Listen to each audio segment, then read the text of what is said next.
The bandits who rode into Clayton Harlow's farm that fateful autumn day made two fatal mistakes.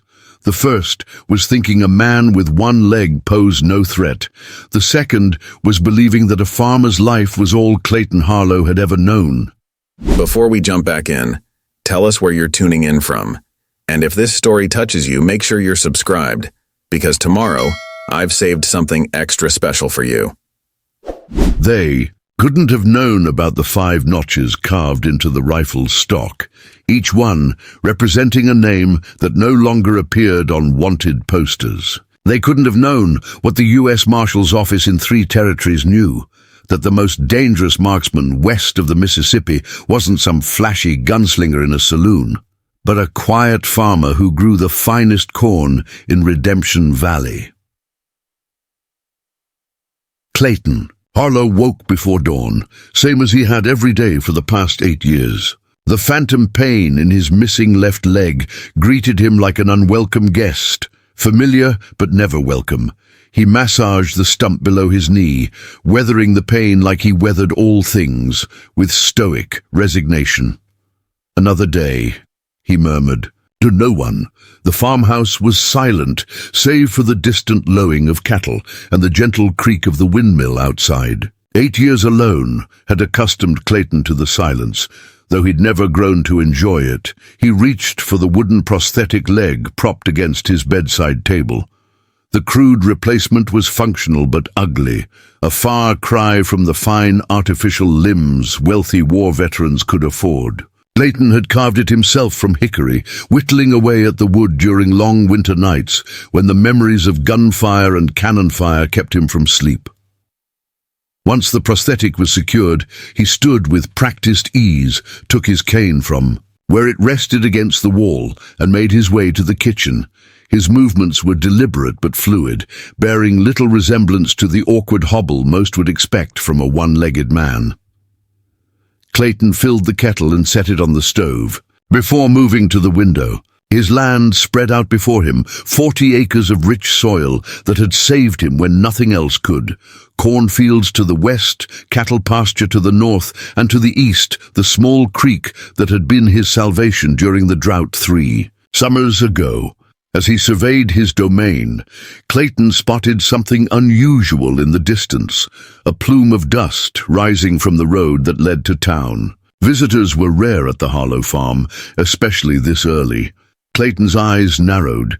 He reached instinctively for the rifle that wasn't there, then caught himself. Old habits. The Winchester was where it always was, mounted above the fireplace, loaded but out of sight. Just a precaution, he told himself. Just because the war was long over didn't mean all dangers had passed.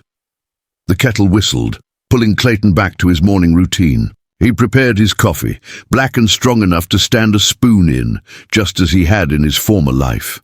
As he sipped, he watched the dust cloud grow larger.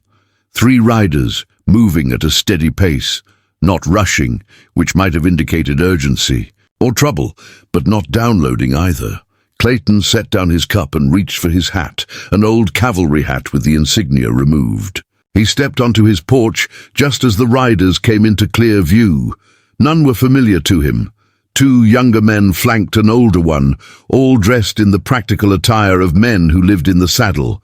Not farmers or townspeople, Clayton noted. Drifters, most likely, or cowboys between jobs. "Ho there," the older rider called, raising a hand in greeting as they approached the fence line. "This Harlow place?" Clayton didn't answer immediately.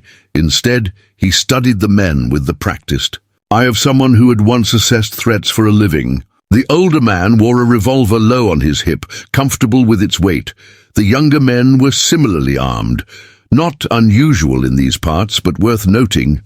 "It is," Clayton finally responded, his voice gravelly from disuse. "I'm Harlow." The older man swung down from his saddle with the ease of someone who'd spent a lifetime on horseback. He was tall and lean, with a face weathered by sun and wind. A scar ran along his jawline, disappearing into a salt and pepper beard.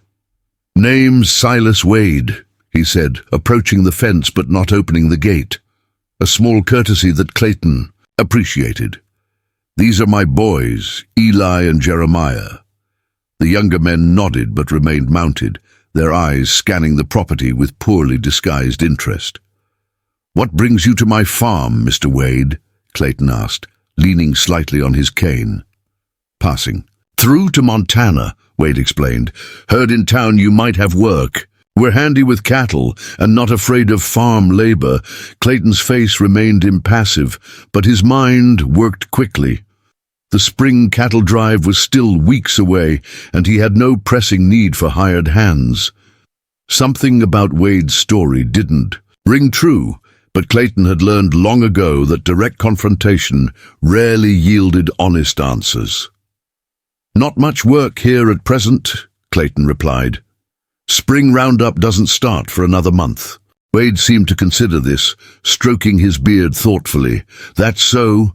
Fellow in town, Parker at the general store, seemed to think you were looking for help with your livestock."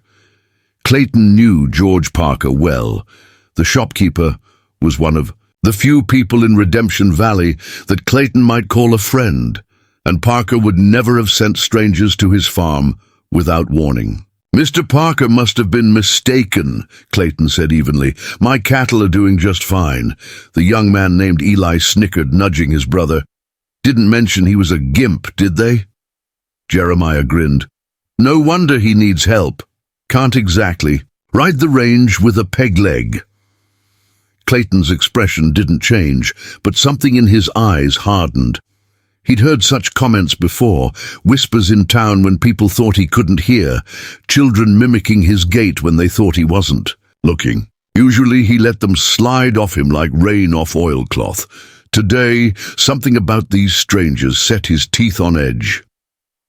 "My leg doesn't hinder my ability to manage my farm," Clayton said coldly, "nor does it affect my aim." The subtle threat wasn't lost on Wade, whose eyes flicked briefly to Clayton's hand on the cane. "Boys," he said sharply, "mind your manners. Mr. Harlow deserves respect." The rebuke seemed genuine, but Clayton had spent too many years reading men's intentions to be fooled. Wade's eyes held calculation, not sincerity. "Since there's no work here," Clayton continued, "I suggest you continue on your way. Town's got a decent hotel if you need a rest before heading north." Wade studied Clayton for a long moment, then nodded slowly. "Appreciate the information. Sorry to have troubled you." He remounted his horse with the same fluid grace. "Fine piece of land you've got here, Mr. Harlow. Might be fine." Something in the way he said it, like a man appraising merchandise he intended to purchase, sent a chill down Clayton's spine. "Good day, gentlemen," Clayton said firmly, making it clear the conversation was over. As the riders turned to leave, Jeremiah glanced back over his shoulder. "Say, old-timer, how'd you lose the leg anyway? Step in a gopher hole?" His brother laughed, but Wade silenced them with a look. Clayton didn't bother to answer. He watched silently as they rode away, waiting until they were specks on the horizon. Before turning back to his house, inside, he moved directly to the fireplace and lifted the Winchester from its hooks. The familiar weight of the rifle in his hands brought a flood of memories. Some he'd spent years trying to forget, others he clung to like lifelines in a stormy sea. Clayton checked the action, though he knew the rifle was perfectly maintained. Old habits die hard, especially those forged in war and its aftermath. 8 years ago, when Clayton Harlow settled in Redemption Valley, he'd buried his past along with his real name. The townsfolk knew him only as a Union veteran who'd lost his leg at Gettysburg, a partial truth that served his purposes. None knew of his time with the Pinkerton Agency after the war, or of the 5 notorious outlaws he'd tracked and eliminated. Across the Dakota and Montana territories, none knew that Clayton Freeman, the name he'd been born with, had once been known as Ghostfoot Freeman, the most feared sharpshooter in the U.S. Marshals Service, a man who could hit a playing card at 400 yards and who had brought 23 wanted men to justice, most of them in pine boxes. Preparing and narrating this story took us a lot of time, so if you are enjoying it, subscribe to our channel. It means a lot to us. Now back to the story. Clayton had left that life behind after a botched assignment had left an innocent woman dead, a mistake that hadn't been his, but one that had fallen squarely on his shoulders. He'd resigned his badge, changed his name, and disappeared into the vastness of the frontier with only his rifle and the bitter taste of injustice to keep him company.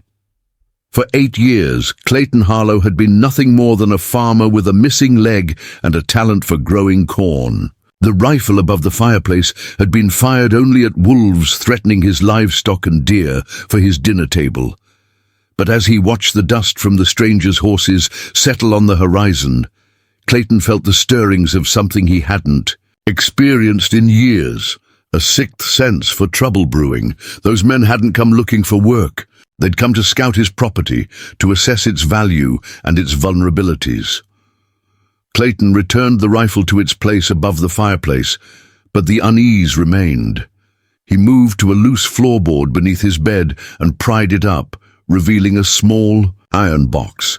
Inside lay the remnants of his former life, a U.S. Marshal's badge, tarnished with age, a folded letter of commendation signed by President Grant himself, and a small, leather-bound notebook containing names, dates, and locations, his personal record of every man he'd tracked and every shot he'd fired in the line of duty.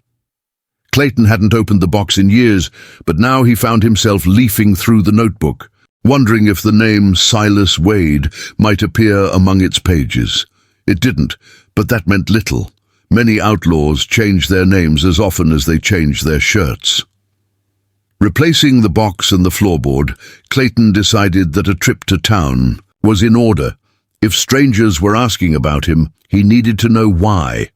An hour later, Clayton guided his wagon down the main street of Redemption Valley, a small but growing settlement that served as a supply point for farms and ranches scattered across the valley.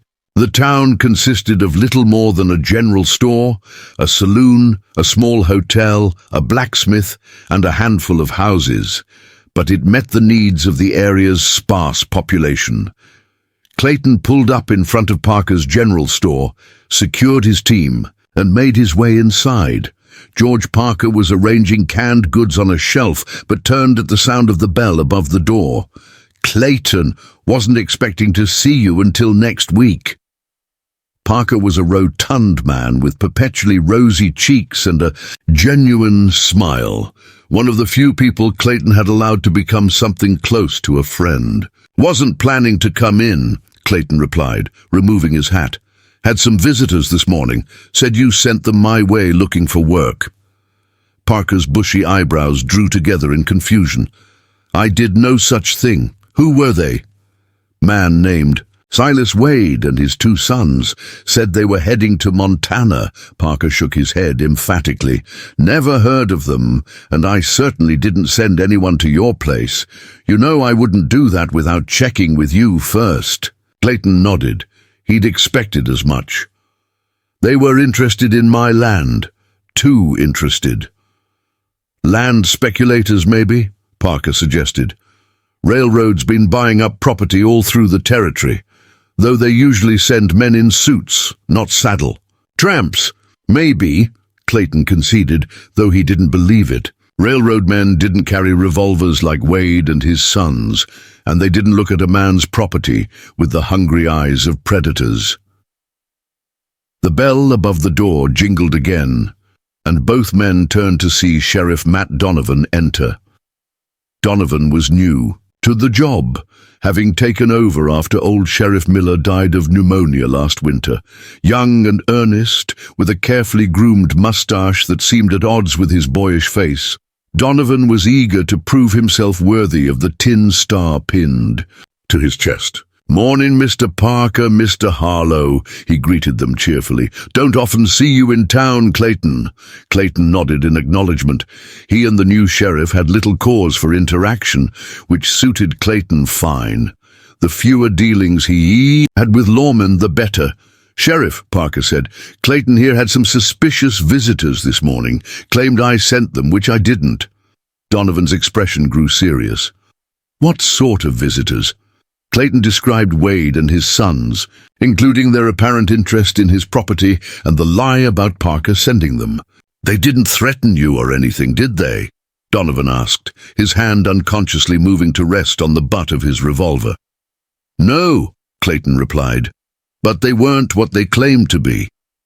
I'll keep an eye out for them, Donovan promised. Been hearing about a gang operating up north, robbing isolated homesteads, sometimes worse. Could be they're scouting potential targets. The news didn't surprise Clayton, but it confirmed his suspicions. They mentioned heading to Montana. Might be worth sending a wire to the sheriff in Helena. Donovan nodded, clearly impressed by the suggestion. Good thinking, Mr. Harlow. I'll do that right away. As the sheriff turned to leave, the door opened, again, this time admitting Abigail Foster, the town's schoolteacher. In her early 30s, with auburn hair and intelligent green eyes, Miss Foster had arrived in Redemption Valley 2 years ago, bringing education and a touch of Eastern refinement to the frontier settlement. "Good morning, gentlemen," she greeted them warmly, her smile faltering slightly when she noticed Clayton. Not out of dislike, he knew, but from the awkwardness that always seemed to descend when they encountered each other. Their interactions were invariably polite but strained, for reasons neither acknowledged aloud. "Miss Foster," the men replied, in near unison. "Mr. Harlow," she said, recovering her composure, "what a pleasant surprise. I was just telling my students about your corn yesterday, how it won first prize at the territorial fair last fall. I was hoping to arrange a class visit to your farm this spring, to show them how crops are planted." Clayton shifted uncomfortably. The thought of a dozen children running around his property, asking questions, staring at his leg, filled him with dread. "I'm not sure that would be appropriate, Miss Foster." "Nonsense," Parker interjected.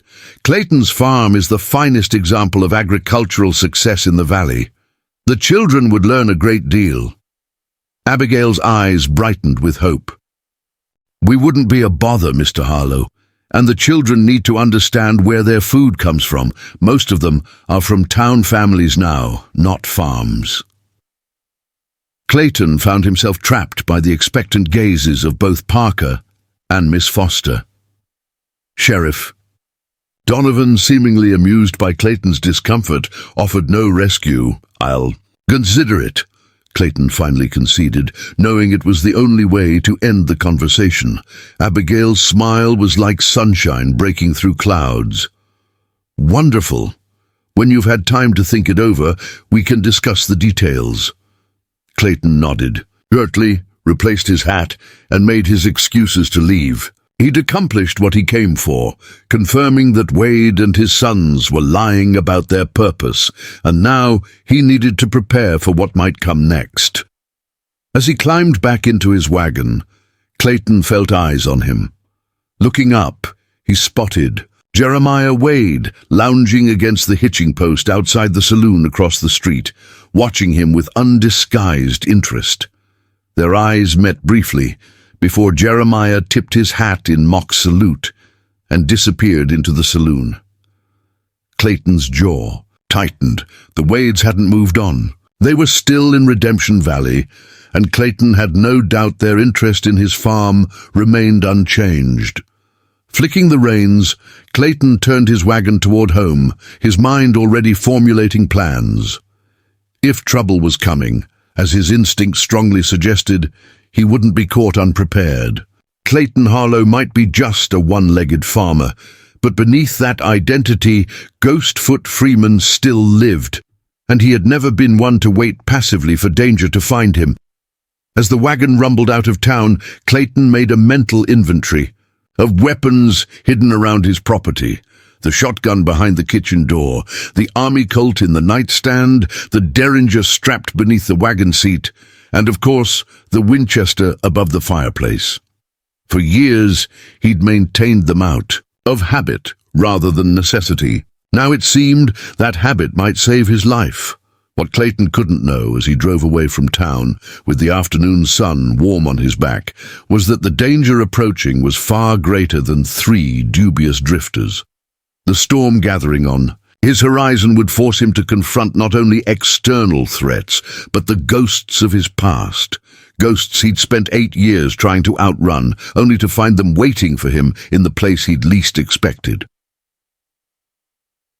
Redemption Valley hadn't always been called that.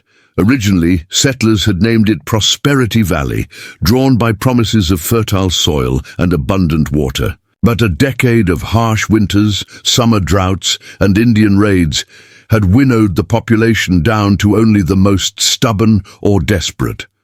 Those who remained had taken to calling it Redemption Valley, a place where a person might find a second chance if they were willing to pay the price in sweat and blood. Clayton had chosen it precisely for that reason. A place where people minded their own business, where a man with a wooden leg and a mysterious past could disappear into the landscape.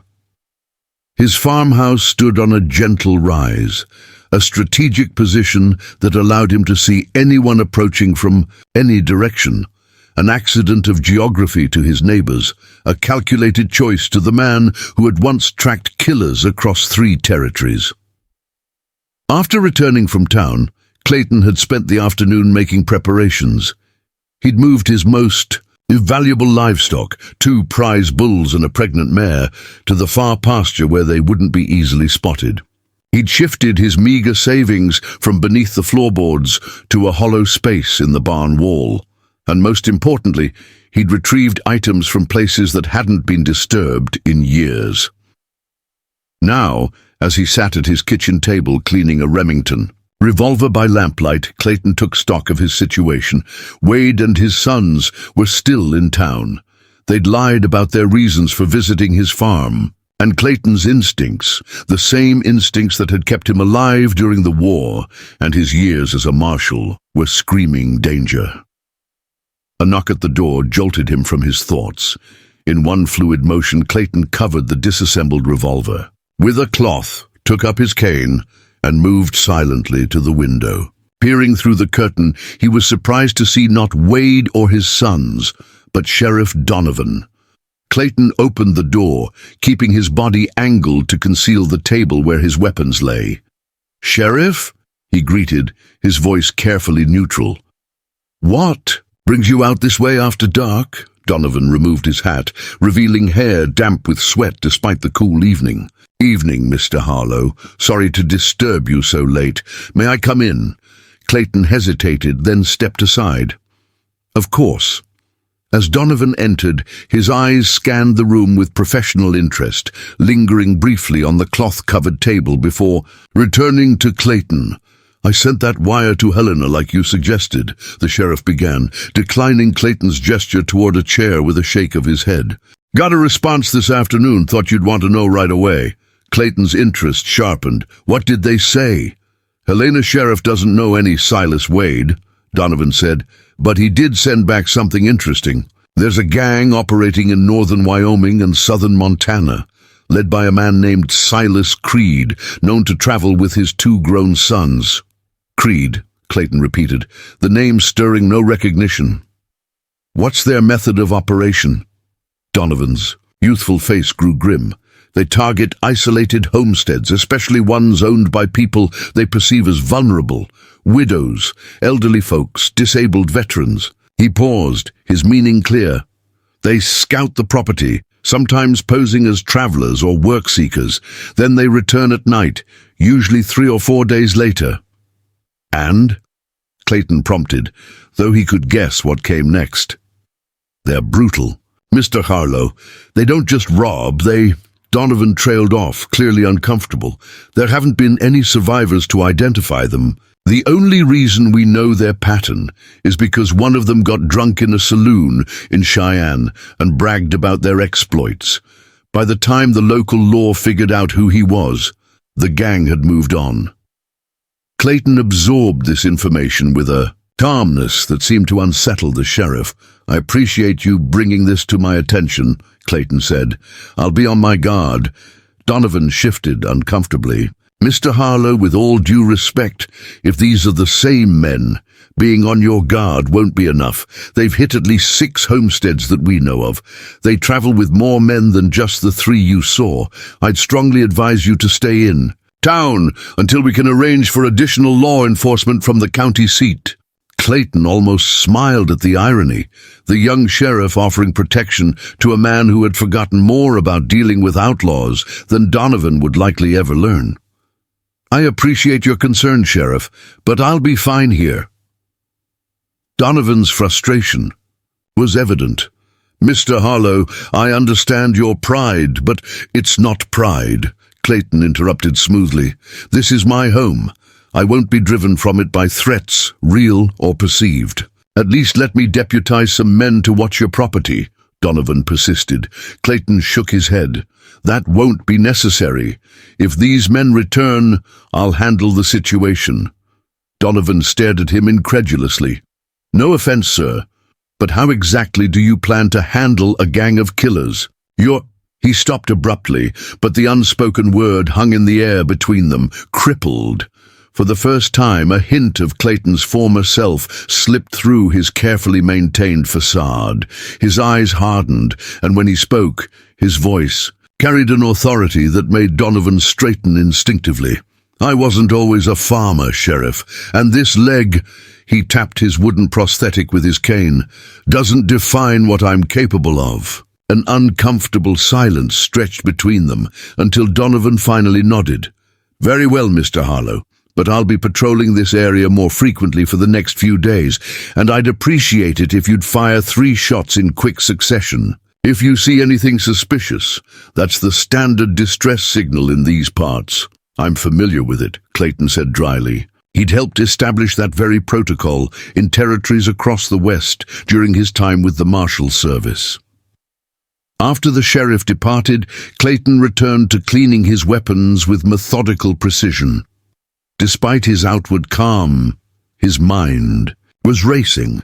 If Wade, or Creed, was targeting him because they perceived him as an easy mark due to his disability, they were making a potentially fatal miscalculation. But if they somehow knew who he really was, who he had been, then their interest in his farm took on a far more sinister meaning.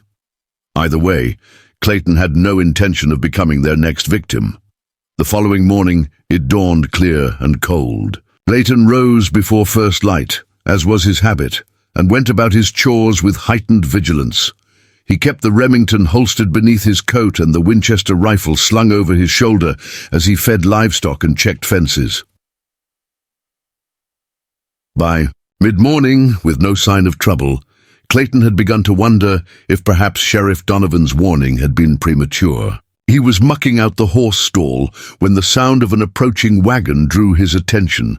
Stepping out of the barn, rifle in hand, Clayton was surprised to see Abigail Foster driving a small buggy up his lane. She was alone, which struck him as both unusual and unwise given recent events. "Miss Foster," he called as she pulled up to the hitching post, "this is unexpected." Abigail set the brake and gathered her skirts to climb down. "Good morning, Mr. Harlow. I hope I'm not interrupting your work."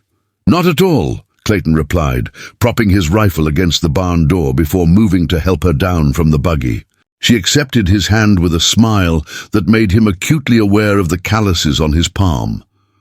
"I've brought some fresh bread," she said, reaching back into the buggy for a cloth-wrapped bundle. "And some of my preserves. Mr. Parker mentioned you. Had some unwelcome visitors yesterday, and I thought—" She trailed off, suddenly looking embarrassed. "I realize now it might seem presumptuous." "It's very kind," Clayton assured her, genuinely touched by the gesture despite his discomfort. "With unexpected company. Would you like to come inside for coffee?" Abigail's smile returned. "That would be lovely, thank you." As they walked toward the house, Clayton noticed her glancing curiously at the rifle he'd left by the barn door. "Wolves," he explained, though it wasn't entirely truthful. "They've been after my chickens." "Of course," she replied, though her tone suggested she wasn't entirely convinced. "Sheriff Donovan stopped by the school yesterday afternoon. He mentioned your visitors might have been unsavory characters." Clayton held the door for her, wondering how much the sheriff had shared. "The sheriff believes they might be part of a gang operating in the region," he said carefully as they entered the kitchen. "Yes," He said as much. Abigail confirmed, setting her bundle on the table while Clayton moved to stoke the fire in the stove. He also mentioned that he advised you to stay in town for a while and that you refused.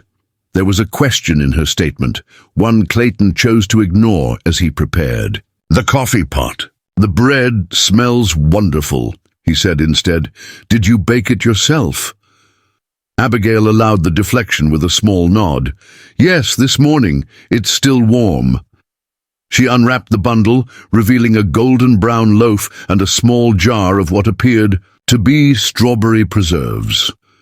As Clayton busied himself with coffee preparations, Abigail took the opportunity to look around his kitchen. It was Spartan but meticulously organized. Dishes stacked precisely, utensils arranged by size, everything spotlessly clean. Not what one might expect from a bachelor farmer. "You keep a very tidy home, Mr. Harlow," she observed. Clayton shrugged. "Habit, I suppose." "Military habit?" she inquired innocently. Among others, Clayton set 2 cups on the table and filled them with steaming coffee. "Milk and sugar are on the shelf, if you'd like." Abigail shook her head. "Black is fine, thanks. You." She took a sip, her eyes never leaving his face. "Mr. Harlow, may I speak frankly?" Clayton's guard went up immediately, but he nodded. "Of course. I'm concerned for your safety," she said directly, "and not just because of these strangers. Living out here alone with your—" She hesitated. "My disability," Clayton finished for her, his tone neutral. "Yes," she acknowledged, "though I've always found it remarkable how little it seems to hinder you. Most men who've lost a limb struggle far more than you appear to." Clayton realized she was more observant than he'd given her credit for. "I've had 8 years to adapt," he said, offering the simplest explanation. "Indeed," Abigail set down her cup. "Mr. Harlow, there's something I haven't told you, or anyone in Redemption Valley. Before I became a teacher, I worked as a nurse during the war. I served in field hospitals in Virginia and Pennsylvania." She paused. "Including Gettysburg." Clayton felt a chill that had nothing to do with the morning air. "I see. I've treated many amputees, Mr. Harlow. I know how they move, how they compensate for the lost limb. You move differently, more efficiently." Her green eyes held him steadily, almost as if you had extensive training after your injury, the kind of training few civilian farmers would have access to. Clayton's mind raced. Abigail Foster was too perceptive by half, and that made her dangerous to the careful life he'd constructed. "I don't understand what you're suggesting, Miss Foster," he said carefully. "I'm not suggesting anything," she replied. "I'm merely making an observation and offering my help should you need it. I have experience with wounds and their treatment that might prove useful if these men return. The idea of Abigail being anywhere near his farm if Wade and his gang attacked was unthinkable. I appreciate the offer, but I assure you, it won't be necessary."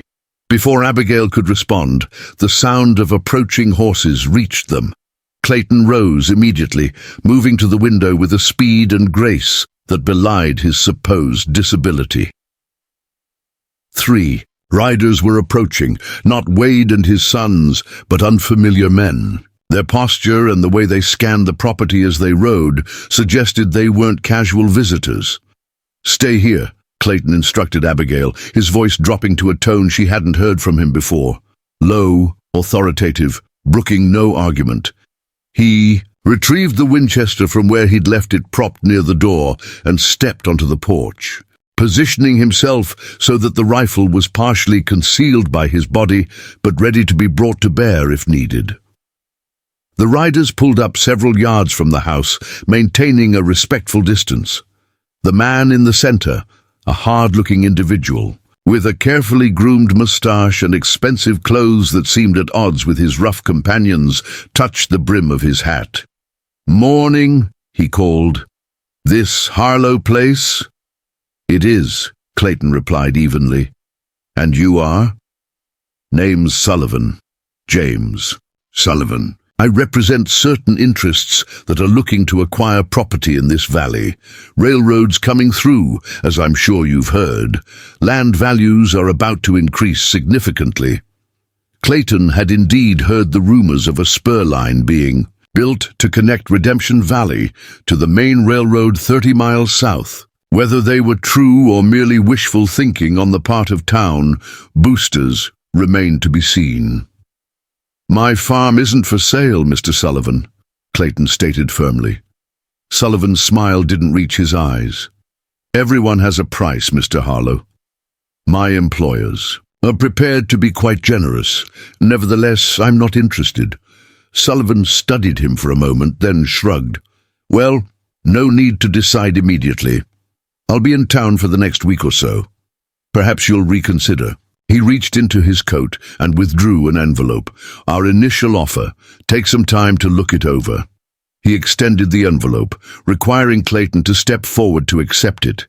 As he did, Clayton was acutely aware of how Sullivan's eyes flicked. Briefly to his wooden leg, then back to his face. "Good day, Mr. Harlow," Sullivan said, touching his hat again before turning his horse. His companions followed suit, and the three rode away at a leisurely pace. Clayton watched until they were well down the lane before returning inside, where he found Abigail standing by the window, her face troubled. "Railroad men?" she asked. "So? They claim," Clayton replied, tossing the unopened envelope onto the table. "You don't believe them?" "I don't know," Clayton admitted. "But the timing is curious, given yesterday's visitors." Abigail nodded slowly.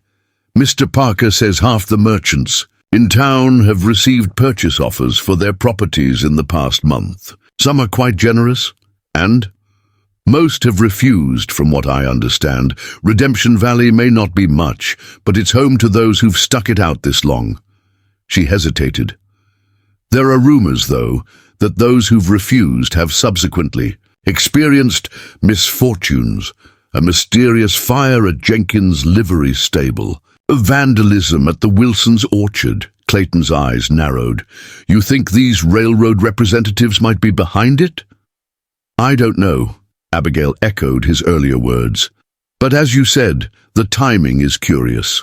The implication was clear. If Sullivan represented legitimate business interests, why would Wade and his gang be scouting Clayton's farm?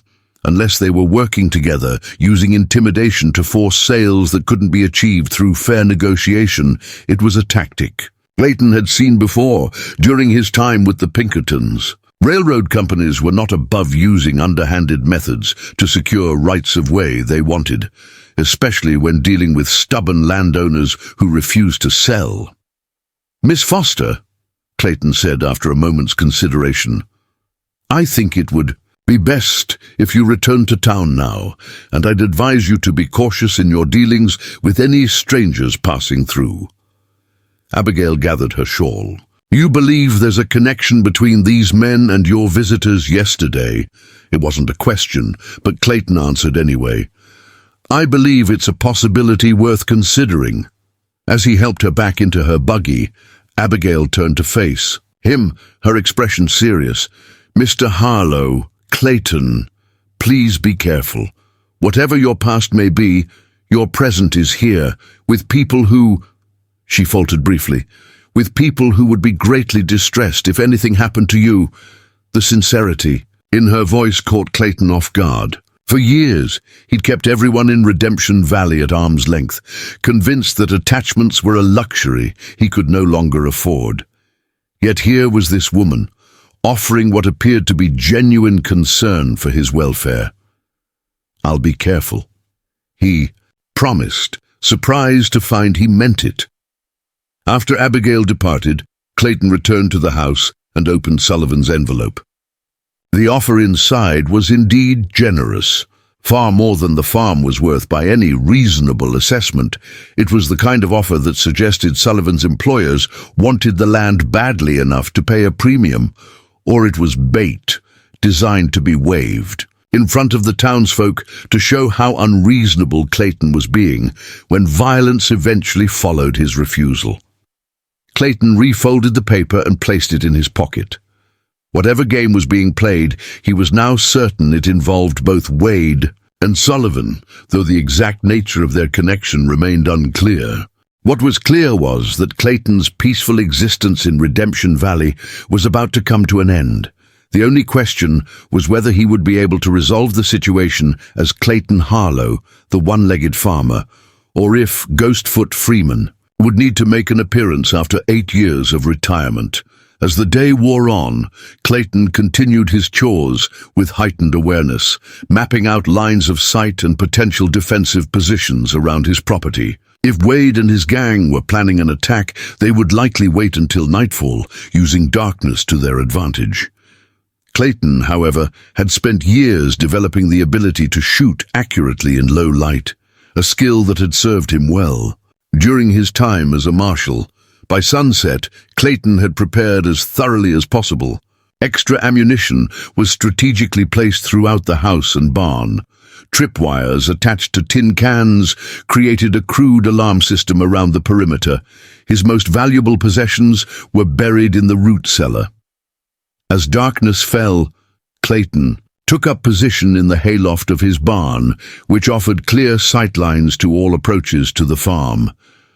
The Winchester lay across his lap, its familiar weight both comforting and troubling, a reminder of the man he had once been and had tried so hard to leave behind. Whether Wade's gang would come tonight or tomorrow or next week, Clayton couldn't know. But for the first time in 8 years, Ghostfoot Freeman was back on duty, ready to deliver the swift and merciless justice that had once made his name both feared and respected throughout the West. And when Wade and his men finally came, they would discover, too late, that mocking a one-legged farmer had been the last mistake they would ever make. Clayton jerked awake in the hayloft, cursing himself for dozing off. Something had disturbed his rest. A sound too subtle for ordinary ears, but unmistakable to someone who had spent years tracking men who didn't want to be found. The soft creak of a boot on weathered wood. Someone was inside the barn. Clayton remained, perfectly still, controlling his breathing as his eyes adjusted to the dim light filtering through the hayloft window. Dawn was still at least an hour away, but the waning moon provided just enough illumination to make out shapes in the darkness below. He counted 3 figures moving stealthily between the stalls. Not Wade and his sons. These men were unfamiliar, their outlines bulkier, suggesting heavier clothing or possibly light armor beneath their coats. Professional killers, not common bandits. One whispered to another, the words indistinguishable but the tone clear. Disappointment. They'd expected to find Clayton asleep in his bed in the farmhouse, not an empty room with rumpled sheets. Clayton's mind calculated angles and distances with practiced precision. 3 men in the barn, likely more outside, probably watching the house, waiting for their companions to flush him out. His rifle lay beside him, loaded and ready. The hayloft ladder was on the far side of the barn, giving him a clear shot at anyone attempting to climb up. But once he fired, his position would be revealed, and his advantage of surprise lost. A horse nickered softly below, and one of the intruders cursed. "Shut that nag up!" a voice hissed. "Check the hayloft, he might be hiding up there." Clayton's decision was made for him. As a shadowy figure approached the ladder, Clayton silently shifted position, raising the Winchester to his shoulder. Kaigi, first man, had just placed his foot on the bottom rung when Clayton's voice cut through the darkness. "I wouldn't." All 3 froze. The man at the ladder turned his head slowly, peering up into the darkness of the loft. "Who's there?" "The owner of this property," Clayton replied evenly. "The property you're trespassing on." A tense silence followed, broken by a low, dangerous chuckle from one of the other men. "Well now, Mr. Harlow, no need for unpleasantness. We're just looking for a place to shelter till morning. Didn't want to wake you." With guns drawn, Clayton's tone was flat. "Try again." The man at the ladder made a slight movement with his right hand, reaching for his weapon. Clayton's rifle cracked once, the sound deafening in the enclosed space. The man cried out, his hand exploding in pain as the bullet struck his revolver directly, sending it spinning across the barn floor. "Jesus Christ," he screamed, clutching his bloodied hand. "He shot my damn fingers off." "Next one goes through. Your head," Clayton stated calmly. "All of you, weapons on the ground, now." The man with the injured hand was cursing steadily, but the other two seemed frozen in disbelief. In near-total darkness, from an elevated position at an awkward angle, Clayton had made a shot that most marksmen couldn't accomplish in broad daylight on a gun range. "I won't ask again," Clayton warned, the Winchester's barrel tracking smoothly between the three of them. The leader, the one who'd spoken about seeking shelter, recovered his composure first. "Mitch, Jonas, do as he says. No need for more bloodshed." Slowly, reluctantly, they placed their weapons on the ground. "Kick them away," Clayton instructed. They complied, sending the revolvers skittering across the dirt floor. "Now step into that empty stall and close the gate." As they grudgingly followed his directions, the injured man continuing to whimper. About his mangled hand, Clayton carefully made his way down the ladder, rifle trained on them the entire time. Years of adapting to his prosthetic leg had given him a sure-footedness that belied his disability. Once on the ground floor, Clayton quickly gathered their discarded weapons, tucking them into his belt. Only then did he light a lantern, keeping it low to maintain his night vision while illuminating his captives. The three men stared at him with a mixture of pain, anger, and, most satisfyingly, fear. The leader was a hard-faced man with a scar running through his left eyebrow. The one called Jonas was younger, barely out of his teens, with a nervous twitch to his eye. The injured man, Mitch, was middle-aged and heavy-set, his face contorted in agony as he clutched his bloody hand to his chest. "Who sent you?" Clayton demanded. "Nobody sent us," the leader replied automatically. "Like I said, we were just looking." "For shelter!" Clayton fired again, the bullet whistling past the leader's ear to embed itself in the wooden post behind him. The man flinched violently, his composure cracking. "Next lie costs you an ear," Clayton said, his voice deadly quiet. "I'll ask once more, who sent you?" The leader swallowed hard, glancing at his companions before answering. "Creed, Silas Creed," Clayton nodded, as he'd suspected. "And what were your instructions?" The leader hesitated, but another slight adjustment of Clayton's rifle convinced him to continue. "Make it look like a robbery gone wrong, rough you up, then kill you, burn the farmhouse afterward. To encourage the other property owners to sell to Sullivan," Clayton surmised. The leader's eyes widened slightly. "How did you—" "It wasn't difficult to connect the dots," Clayton interrupted. "How many men are with you?" "3 more outside," Jonas volunteered, earning a glare from the leader. "Watching the house." Clayton considered this information. 6 men total, a significant force against a lone, supposedly disabled farmer, but not an insurmountable one for Ghostfoot Freeman. "Where's Creed now?" "Town," the leader answered sullenly.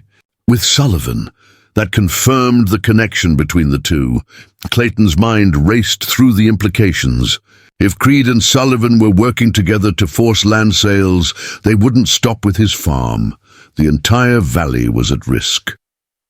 "How many of the other homesteads have you hit?" Clayton asked. "None here yet," the leader replied. "You were supposed to be the first, an example to the others." A noise outside drew Clayton's attention, a low whistle, likely a signal from one of the men stationed around the house, growing impatient with their companion's delay. Clayton made a quick decision. "Mitch needs medical attention," he said, addressing Jonas. "You're going to help him onto a horse and take him to town. Tell Creed and Sullivan that Harlow was ready for you. Tell them exactly what happened here." Jonas blinked in confusion. "You're letting us go?" "I'm sending a message," Clayton corrected. "The rest of you are staying as my guests until the sheriff arrives," the leader sneered. "You're making a mistake, Harlow." Creed has connections you can't imagine. By this time tomorrow, you'll be begging for a quick death." Clayton regarded him coldly. "I've dealt with worse than Silas Creed." Something in his tone made the leader pause, studying Clayton with new uncertainty. Before the conversation could continue, a gunshot rang out from the direction of the house, followed by a cry of pain that sounded disturbingly like a woman's voice. Clayton's blood ran cold. "Who else is here?" he demanded. The men exchanged confused glances. "Nobody," the leader insisted. "Just us and the men watching the house." Another shot echoed across the yard, and this time Clayton was certain. Someone unexpected was at his farm, caught in the crossfire. Keeping his rifle trained on the captives, Clayton backed toward the barn door. "Stay put, or join Mitch in his suffering," he warned before slipping outside. The pre-dawn light had strengthened just enough to make out the shapes of the farmhouse and surrounding structures. Clayton crouched behind a water trough, scanning the area methodically. Movement near the front porch caught his eye. A figure slumped against the railing, while two men approached cautiously from different angles, weapons drawn. Clayton squinted, trying to identify the figure on the porch. His heart sank when he recognized Abigail Foster's auburn hair, now matted with blood from what appeared to be a wound to her shoulder. Fury rose in Clayton's chest, a cold, calculating anger he hadn't felt in years. These men had hurt an innocent woman, a woman who had shown him nothing but kindness. Whatever restraint he might have shown evaporated in an instant. Moving with the silent efficiency that had once earned him his nickname, Clayton circled behind the barn to approach the nearest gunman from his blind side. The man was focused entirely on Abigail, unaware of Clayton's approach until a branch snapped under his wooden leg. The gunman whirled, bringing his weapon to bear, but Clayton was already firing. The Winchester barked once, and the man dropped without a sound, a neat hole where his right eye had been. The second gunman, alerted by the shot, ducked behind the well housing. "Dawson?" he called softly. "You got him?" When no answer came, he cursed under his breath. "Jenkins, O'Brien, report in." "Report." Silence was his only response. Clayton used the distraction to make his way closer to the house, keeping low and using every available bit of cover. He needed to reach Abigail, to assess her wounds and get her to safety. The gunman behind the well was growing increasingly nervous. "Anybody?" he hissed into the darkness. "Someone answer, damn it!" Clayton circled carefully, positioning himself for a clear shot. The gunman's fear worked to Clayton's advantage. Frightened men made mistakes. Sure enough, after another moment of silence, the man broke cover, making a dash toward the barn. Clayton's rifle cracked again, and the running man stumbled, a crimson bloom spreading across his chest. He took 2 more staggering steps before collapsing face first into the dirt. Without wasting a second, Clayton hurried to the porch, where Abigail lay slumped against the railing. Her eyes fluttered open as he approached, relief washing over her pain-stricken features. "Clayton," she whispered. "I came to warn you." Overheard Sullivan talking with Creed at the hotel. They were planning to burn you out tonight. "Don't talk," Clayton urged, examining her wound. The bullet had passed through her shoulder, missing any vital areas, but causing significant blood loss. "Why didn't you go to the sheriff?" Abigail managed a weak smile. "Tried. He's in Copper Junction. Won't be back until morning. No one else would believe me." Clayton tore a strip from his shirt to create a makeshift bandage, his hands working with practiced efficiency. "You shouldn't have come alone. Couldn't let them kill you," she murmured, her eyes beginning to close as shock set in. "Stay with me, Abigail," Clayton commanded, his voice sharp with concern. "You need to stay awake." Her eyes opened again, with visible effort. "You were remarkable," she said faintly. "Saw you take that shot, impossible shot. Clayton's hands stilled momentarily. She had seen him in action, seen Ghostfoot Freeman, not Clayton Harlow the farmer. There would be questions later, assuming she survived, and she would survive. Clayton vowed silently. He would make certain of it. The sound of approaching horses drew his attention. From the darkness beyond the farm's perimeter, several riders emerged, moving cautiously toward the house. Clayton tensed, raising his rifle, but lowered it slightly when he recognized George Parker at the head of the group. "Harlow!" Parker called. "Are you alive in there?" "Here, Parker," Clayton shouted back. "Miss Foster's been shot. She needs a doctor immediately." Parker and 3 other men from town, the blacksmith, the livery stable owner, and surprisingly, young Sheriff Donovan, dismounted quickly and rushed forward. "Good God!" Donovan exclaimed, taking in the scene, the dead gunman in the yard, Abigail's bloodied form, Clayton's grim expression.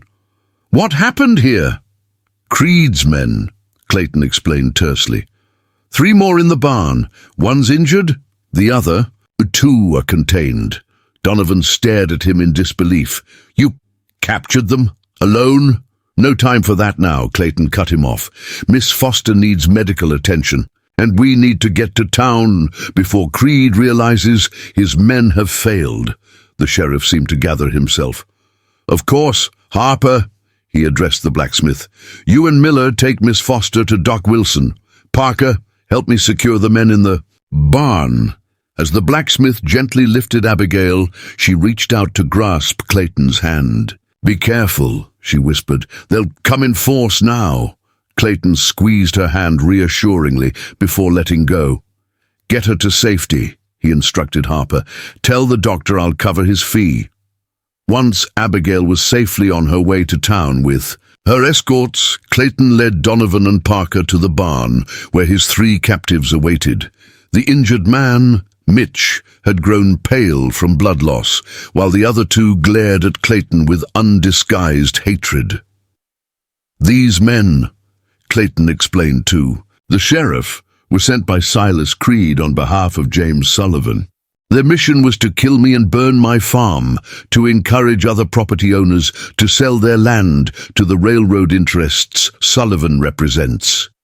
Donovan's youthful face hardened as he processed this information. "That's a serious accusation, Mr. Harlow."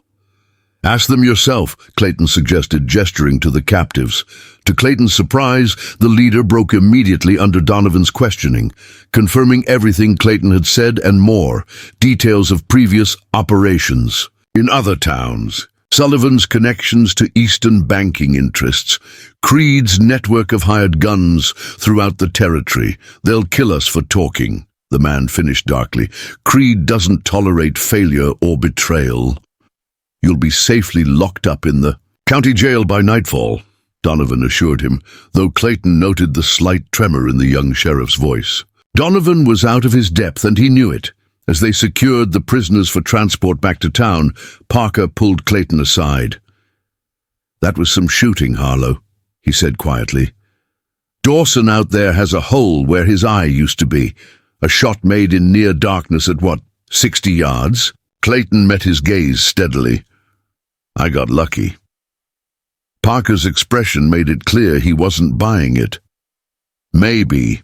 Or maybe you're not just the quiet farmer you've pretended to be these past 8 years." Before Clayton could respond, Donovan joined. "Them. We should move quickly," the sheriff advised. "Once these men don't report back, Creed and Sullivan will know something's wrong. They might flee town, or worse, gather more men for a second attempt." Clayton nodded. "I'll saddle my horse and join you." "With all due respect, Mr. Harlow," Donovan began hesitantly. "Given your condition, perhaps it would be better if you remained here with someone to guard you." The condescension in the young sheriff's tone might have amused Clayton under different circumstances. Now, it merely irritates him.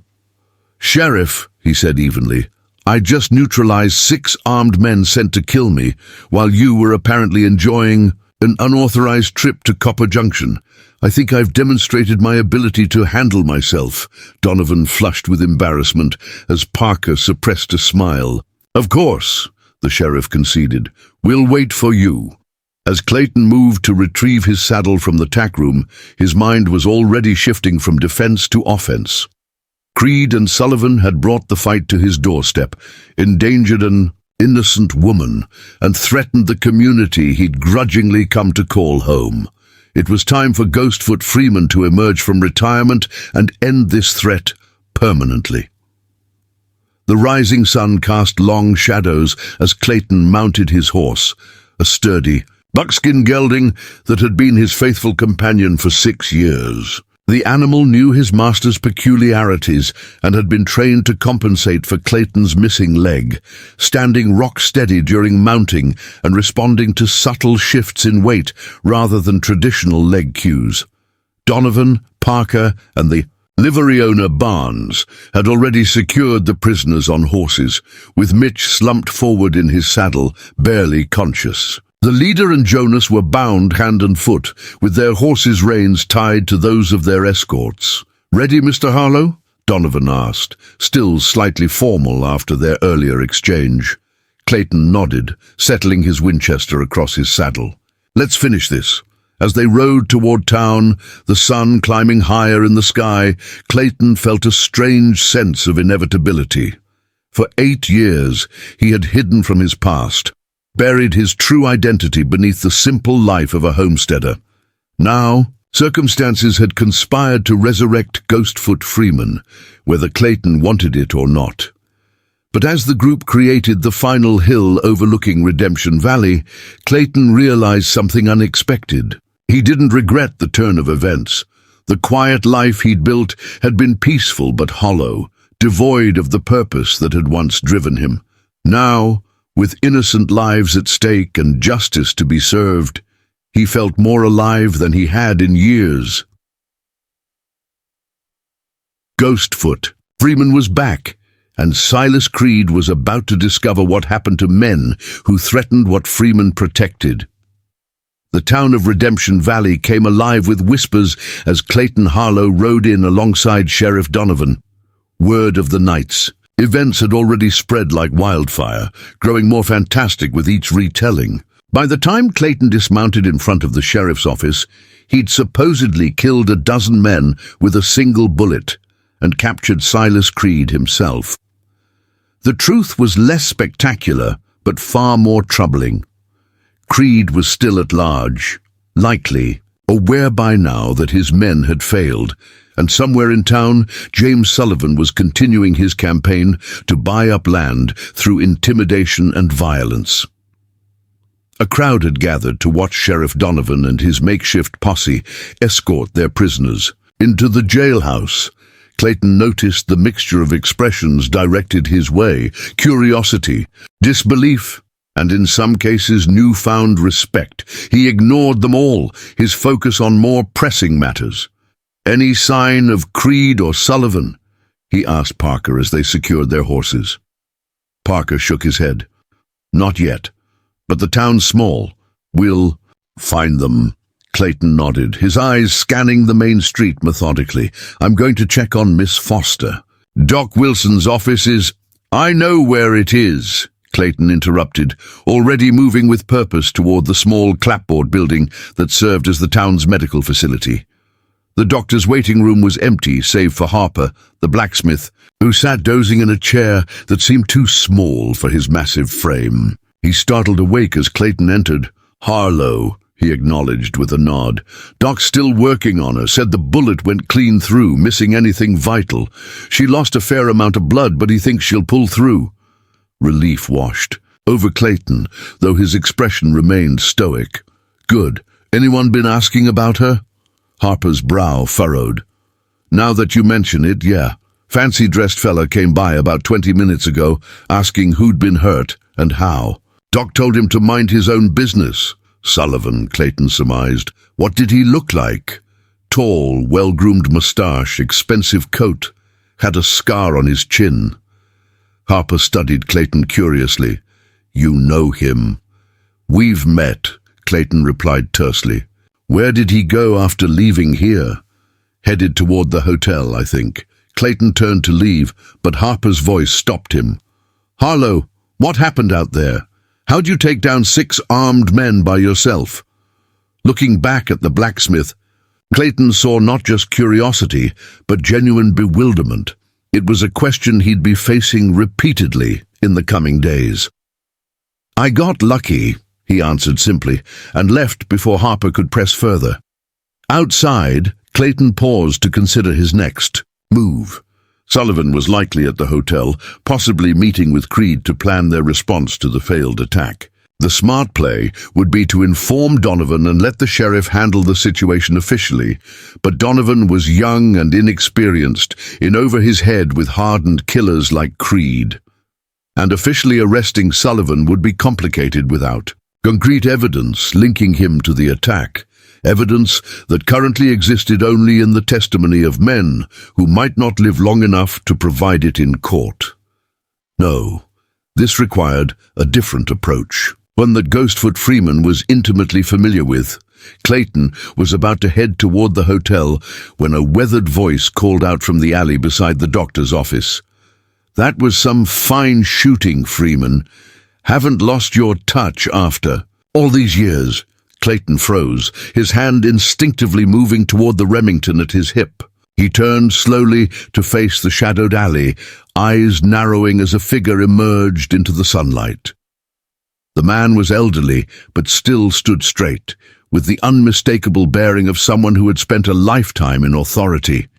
His silver hair was cropped short beneath a wide-brimmed hat, and his clothes, though travel-worn, were of good quality.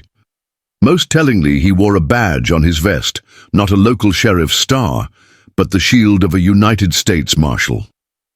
Buchanan, Clayton acknowledged, his voice betraying nothing of his surprise. Long way from Denver.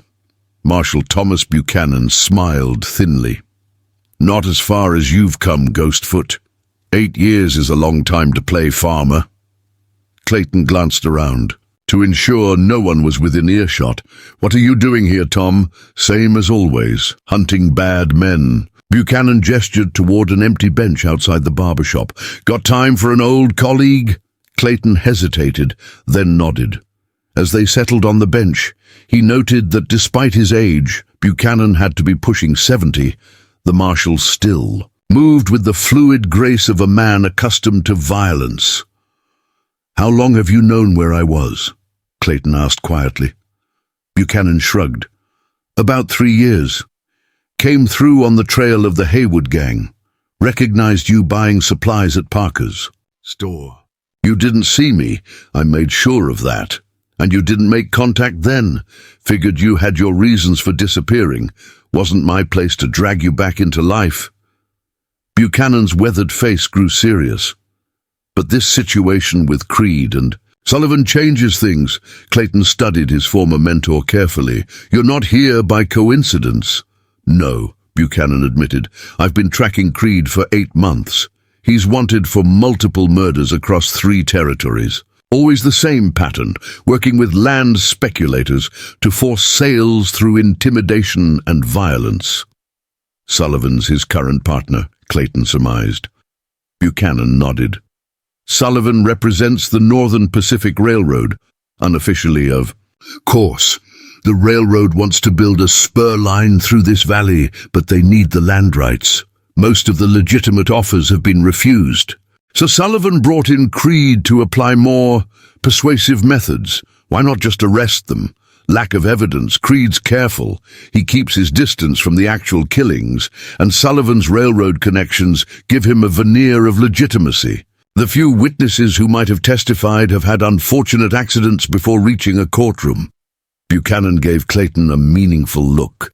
But now we have 3 of Creed's men in custody, and they've apparently been talking. Clayton leaned back, digesting this information. So you're here to take them to a federal court? That's the official plan, Buchanan agreed. Unofficially, I'm hoping to use them as bait. Draw Creed into making a mistake. He'll try to silence them, Clayton predicted. Count on it. And when he does... Buchanan left the sentence unfinished. Clayton suddenly understood. You need my help. I'm getting too old for this work, Freeman. Reflexes aren't what they used to be. The marshal gestured to his right leg. And unlike you, I never learned to compensate for my limitations. This was new information. Clayton looked down and noticed for the first time the slight stiffness in Buchanan's movements. The careful way he positioned his right leg. Caught a bullet in Cheyenne 2 years ago, Buchanan explained, following Clayton's gaze. Shattered my knee. Doctors wanted to take the leg, but I refused. It healed after a fashion, but I'll never move the same way again. An uncomfortable silence fell between them as Clayton processed the irony. His mentor, who had once seemed invincible, now faced the same disability that Clayton had overcome. This is your last hunt, Clayton realized aloud. Buchanan nodded, his eyes distant. One final service before they put me out to pasture. Figured it was fitting that my last case would bring me to you. Full circle in a way. The weight of their shared history hung in the air. The years Buchanan had spent teaching a young Clayton Freeman the art of tracking and marksmanship, the countless outlaws they'd brought to justice together, and finally the botched capture that had led to an innocent woman's death and Clayton's disappearance. I'm not a marshal anymore, Tom, Clayton said quietly. I left that life behind. Did you? Buchanan challenged. Because from what I heard about last night, Ghostfoot Freeman is still very much alive beneath that farmer facade. Before Clayton could respond, a commotion erupted down the street. Both men turned to see a group of riders galloping into town, at least a dozen men, heavily armed, with Silas Creed at their head. Looks like our quarry has decided to make the first move, Buchanan observed grimly, rising to his feet with a slight wince. Clayton stood as well, his mind rapidly assessing the situation. Creed's brought reinforcements. More than Donovan can handle, more than I can handle too, in my current condition, Buchanan admitted. But perhaps not more than Ghostfoot Freeman and Marshal Buchanan together, eh? A ghost of a smile crossed Clayton's face. Just like old times? Just like old times, Buchanan confirmed, though I don't expect either of us to be as spry as we once were. The riders pulled up in front of the sheriff's office, where Donovan had emerged, looking pale but determined, his hand hovering near his sidearm. Stay here, Clayton instructed his former mentor. I'll create a distraction. When Creed's men are focused on me, move in from behind. Buchanan nodded. Watch yourself, Freeman. Creed's not just another outlaw. He's killed 4 lawmen that I know of. He hasn't met this one, Clayton replied, patting Remington on his hip. As Clayton moved purposefully toward the confrontation, Buchanan slipped back into the alley, circling around to approach from the rear of the sheriff's office. Clayton reached the edge of the gathering crowd, just as Creed dismounted. The gang leader was tall and lean, with a meticulously trimmed beard and cold eyes that surveyed the townsfolk with contempt.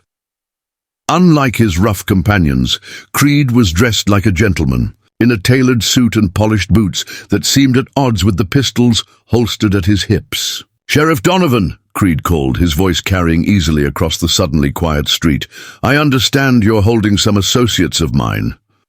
Donovan stood his ground, though Clayton could see the young sheriff's hand trembling slightly.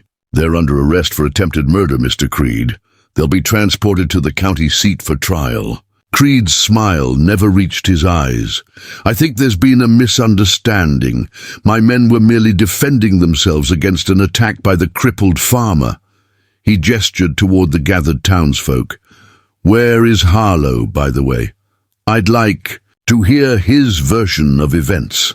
"I'm right here," Clayton announced, stepping forward from the crowd. Creed turned, his eyebrows rising in mild surprise as he took in Clayton's appearance. The wooden leg, the weathered face, the calm demeanor that suggested no fear whatsoever. "Mr. Harlow," Creed acknowledged with a mocking bow. "I've heard interesting reports about your abilities." "Have you?" Clayton replied evenly. "Indeed. My men seem to think you're some kind of dead-eye marksman. Impressive, considering you're Creed gestured dismissively at Clayton's wooden leg. The crowd murmured uncomfortably at the deliberately offensive comment, but Clayton remained unruffled. "Your men discovered that appearances can be deceiving," he said. "A lesson you might want to learn before making the same mistake." Creed's false civility slipped momentarily, a flash of anger crossing his features before his smile returned. "Well, we all have our talents, don't we? Mine happens to be resolving misunderstandings." He turned back to Donovan. "Sheriff, I'm prepared to post bail for my men. Name your price." "They're not eligible for bail," Donovan stated with more confidence than Clayton had expected. "Attempted murder and conspiracy charges require a judge's ruling." Creed's smile tightened. "Perhaps we could discuss this privately, Sheriff. I'm sure we can come to an arrangement that satisfies everyone." "There's nothing to discuss," Donovan insisted. "Your men stay locked up until the circuit judge arrives." Clayton saw Creed's hand drift casually toward his holster, a movement so subtle that someone without Clayton's training might have missed it. Several of Creed's men shifted positions, spreading out to create crossfire positions. They were preparing to take the prisoners by force. "Sheriff," Clayton called, deliberately drawing attention to himself. "I believe Mr. Creed and his associates are planning something foolish. You might want to step back inside." Creed's eyes narrowed. "Careful, Harlow. Accusations of that nature could be considered slander." "It's not an accusation," Clayton replied calmly. "It's an observation. Your men are repositioning for an assault. Standard tactics. I've seen them before." His words had the desired effect. Creed's focus was now entirely on Clayton, as were the eyes of most of his men. Only a few remained watchful, of Donovan, who had wisely retreated to the doorway of the sheriff's office. "You seem remarkably knowledgeable about such matters for a simple farmer," Creed observed, his tone dangerous. Clayton held his gaze steadily. "As I said, appearances can be deceiving." From the corner of his eye, Clayton noticed Buchanan emerging from the side street behind the sheriff's office. The old marshal had his revolver drawn and was signaling to Donovan through the window. "Here's what's going to happen, Mr. Creed," Clayton continued, deliberately keeping the outlaw's attention. "You and your men are going to mount up and ride out of Redemption Valley.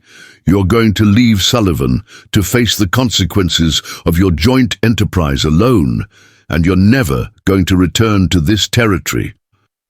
Creed actually laughed, a short, harsh sound, entirely devoid of humor. "Or what, farmer?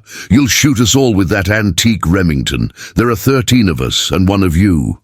"2," came Buchanan's voice from behind Creed.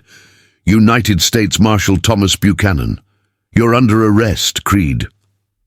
The outlaw leader stiffened, his hand freezing near his holster as he realized he was caught in a crossfire. For a moment, no one moved. The street was silent save for the nervous shifting of horses and the distant sound of a saloon piano. Then Creed's shoulders relaxed and he slowly raised his hands. "Well played, gentlemen," he conceded, "though I think you've overestimated your position somewhat." Before either Clayton or Buchanan could respond, the hotel door burst open and James Sullivan emerged, holding a struggling Abigail Foster with a revolver pressed to her temple. "Drop your weapons!" Sullivan shouted. "All of you, now!" Clayton's blood ran cold. Abigail's face was pale from blood loss, her shoulder bandaged beneath her torn dress. She'd clearly been taken from the doctor's office while Clayton was distracted by Buchanan's arrival. "Let her go, Sullivan," Clayton demanded, his voice deadly quiet. "She has nothing to do with this," Sullivan laughed nervously. "On the contrary, Mr. Harlow, she has everything to do with this now. She's my ticket out of this mess." He pressed the revolver harder against Abigail's head, making her wince. "Now drop the guns, or the school teacher dies." Creed seized the Opportunity, drawing his weapon with lightning speed and firing at Buchanan. The old marshal dove for cover, returning fire as chaos erupted in the street. Townspeople scattered, seeking shelter as Creed's men began shooting from multiple directions. Clayton found himself pinned down behind a water trough, separated from both Buchanan and Donovan, with Sullivan and his hostage the immediate priority. The distance to the hotel entrance was about 60 yards, a challenging shot under the best conditions. Nearly impossible with Abigail so close to Sullivan and the crossfire limiting Clayton's movement. But as bullets splintered the wood around him, Clayton Harlow felt a familiar calm descent. The chaos faded to background noise as his focus narrowed to a single point, Sullivan's right hand holding the revolver against Abigail's head. It would be the most difficult shot of his career, a shot that the legendary Ghost Foot Freeman might have hesitated to take.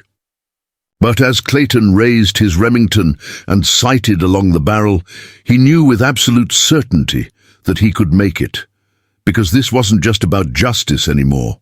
This was about protecting someone who had risked her life to warn him, someone who had shown him kindness when others saw only his disability. This was personal. And Ghostfoot, Freeman never missed when it was personal. Time seemed to slow as Clayton Harlow sighted down the barrel of his Remington.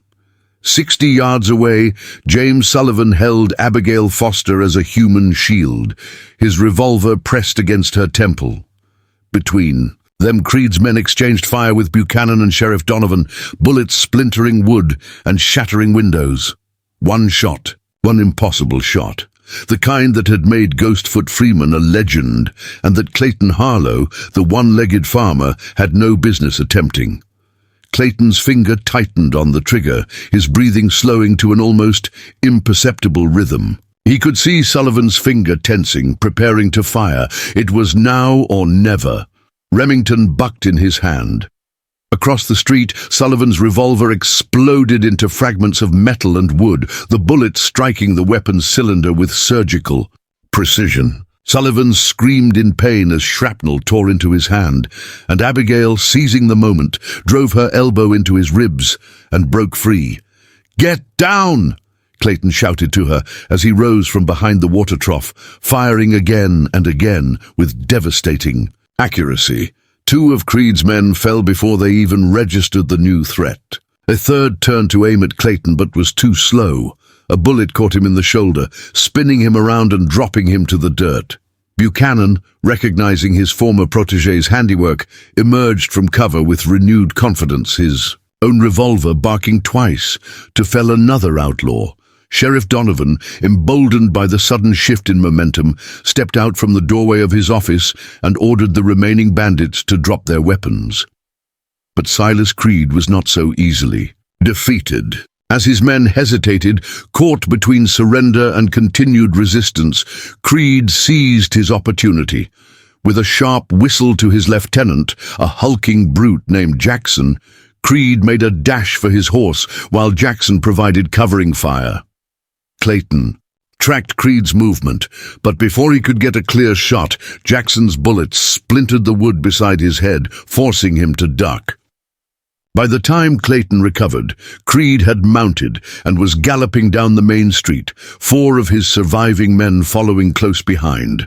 "Creed's getting away," Donovan shouted, firing ineffectively at the retreating figures. Clayton calculated. The distance, the speed, the angle, a difficult shot for a stationary target, nearly impossible for a man on horseback at that range. Yet as he raised his Remington one final time, sighting along the barrel at Creed's receding figure, Clayton knew he could make it, but he didn't fire.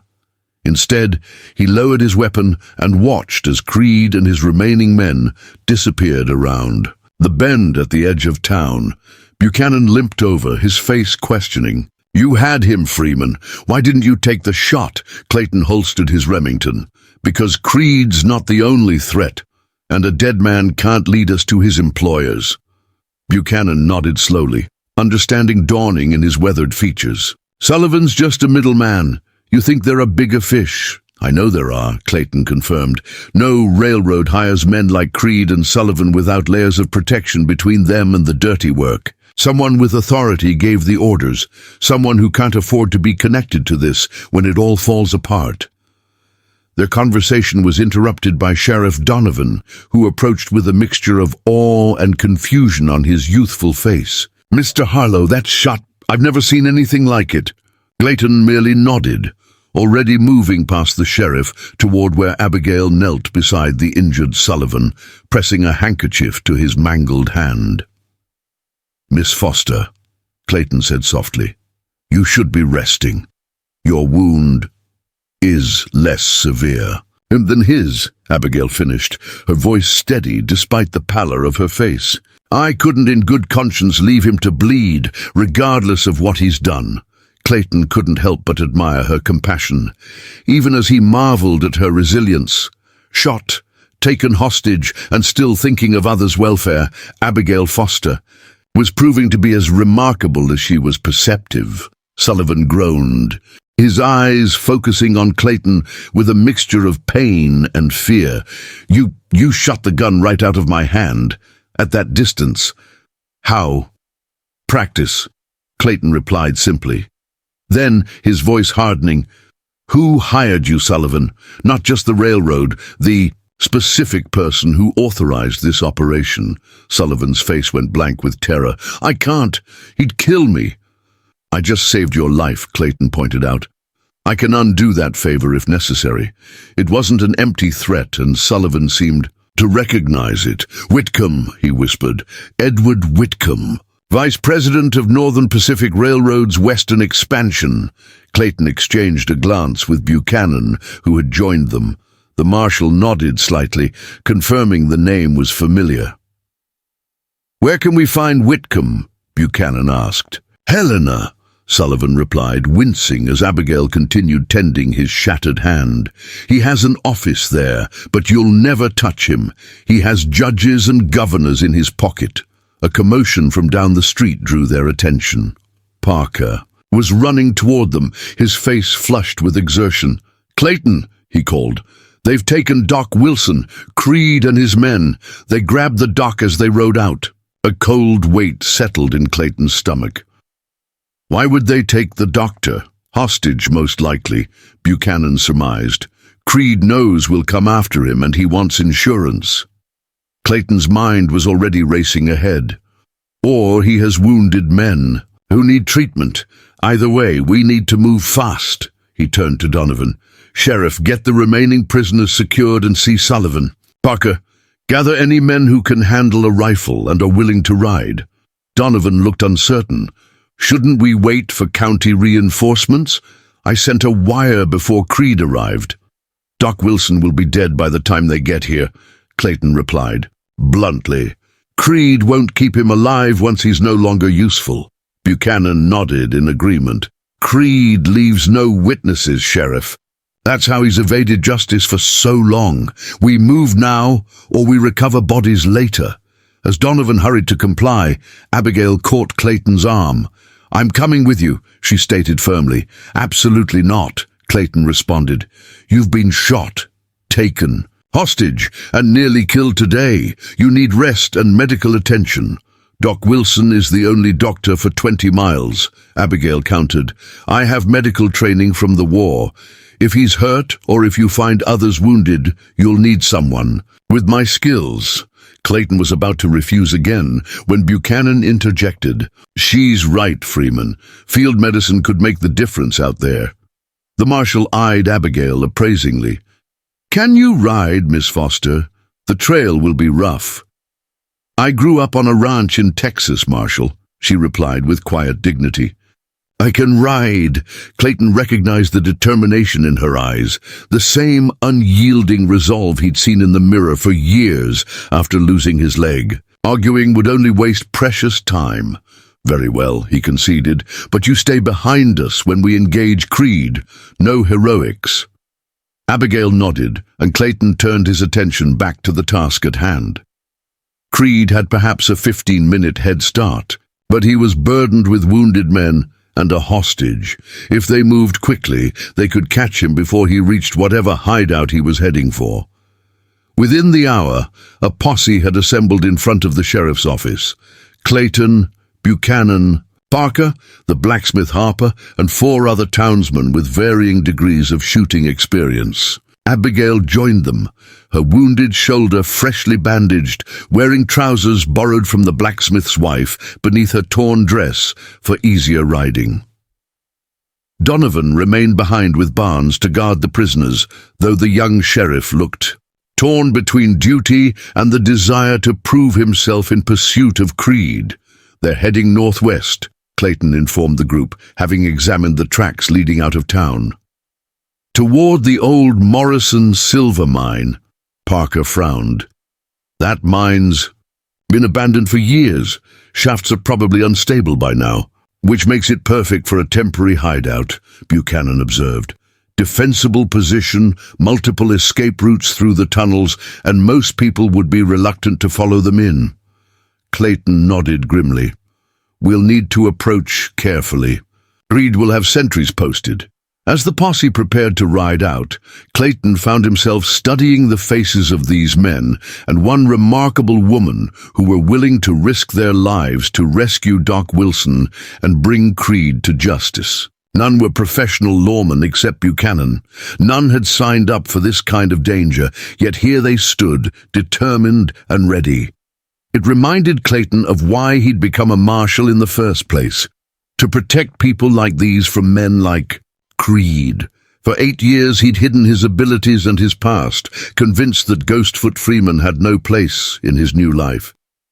Now, as he mounted his horse and led the posse out of town, Clayton realized that perhaps the two sides of himself weren't as separate as he'd believed. The trail left by Creed and his men was easy to follow. They'd made no attempt to hide their passage, confident in their head start and the intimidating reputation that had thus far kept pursuit at bay. The tracks led directly northwest toward the foothills, where the old Morrison mine had once been a prosperous operation before the silver vein played out. Creed's arrogant, Buchanan observed as they rode. Doesn't think anyone will have the courage to come after him. Or he's setting a trap, Clayton countered, wanting us to follow. Buchanan considered this. Possible, but I doubt he expected you to reveal your true abilities so dramatically. The Ghostfoot Freeman I knew would have caught and killed him before he cleared the town limits. Clayton glanced at the old marshal. That man died 8 years ago, Tom. Did he? Buchanan's eyes held Clayton's steady. Because I saw him shoot a revolver out of a man's hand at 60 yards today. That's not the work of a retired farmer. Before Clayton could respond, Abigail urged her horse forward to ride alongside them. Though pale from her wound, she sat tall in the saddle, her expression resolute. Ghostfoot Freeman, she said quietly, ensuring only Clayton and Buchanan could hear. The marshal, who never missed. They wrote about you in the Eastern papers during the war. Her eyes held Clayton's. They said you could hit a playing card edge-on at 400 yards. Clayton's jaw tightened. Newspaper exaggeration. Perhaps, Abigail allowed, but I saw what you did today, the impossible shot that saved my life. She studied him with newfound understanding. You've been hiding all this time, haven't you? Living as Clayton Harlow, the reclusive farmer, when you're actually a man who wanted peace, Clayton interrupted firmly. Nothing more. Abigail fell silent, respecting his clear desire to end the conversation, but her thoughtful expression suggested she was fitting together more pieces of the puzzle that was Clayton Harlow. As they approached the foothills, Clayton raised his hand, signaling the posse to halt. They were still a mile from the mine entrance, but the barren landscape offered little cover for their approach. We need to secure the high ground, Clayton instructed, pointing to a rocky ridge that overlooked the mine entrance.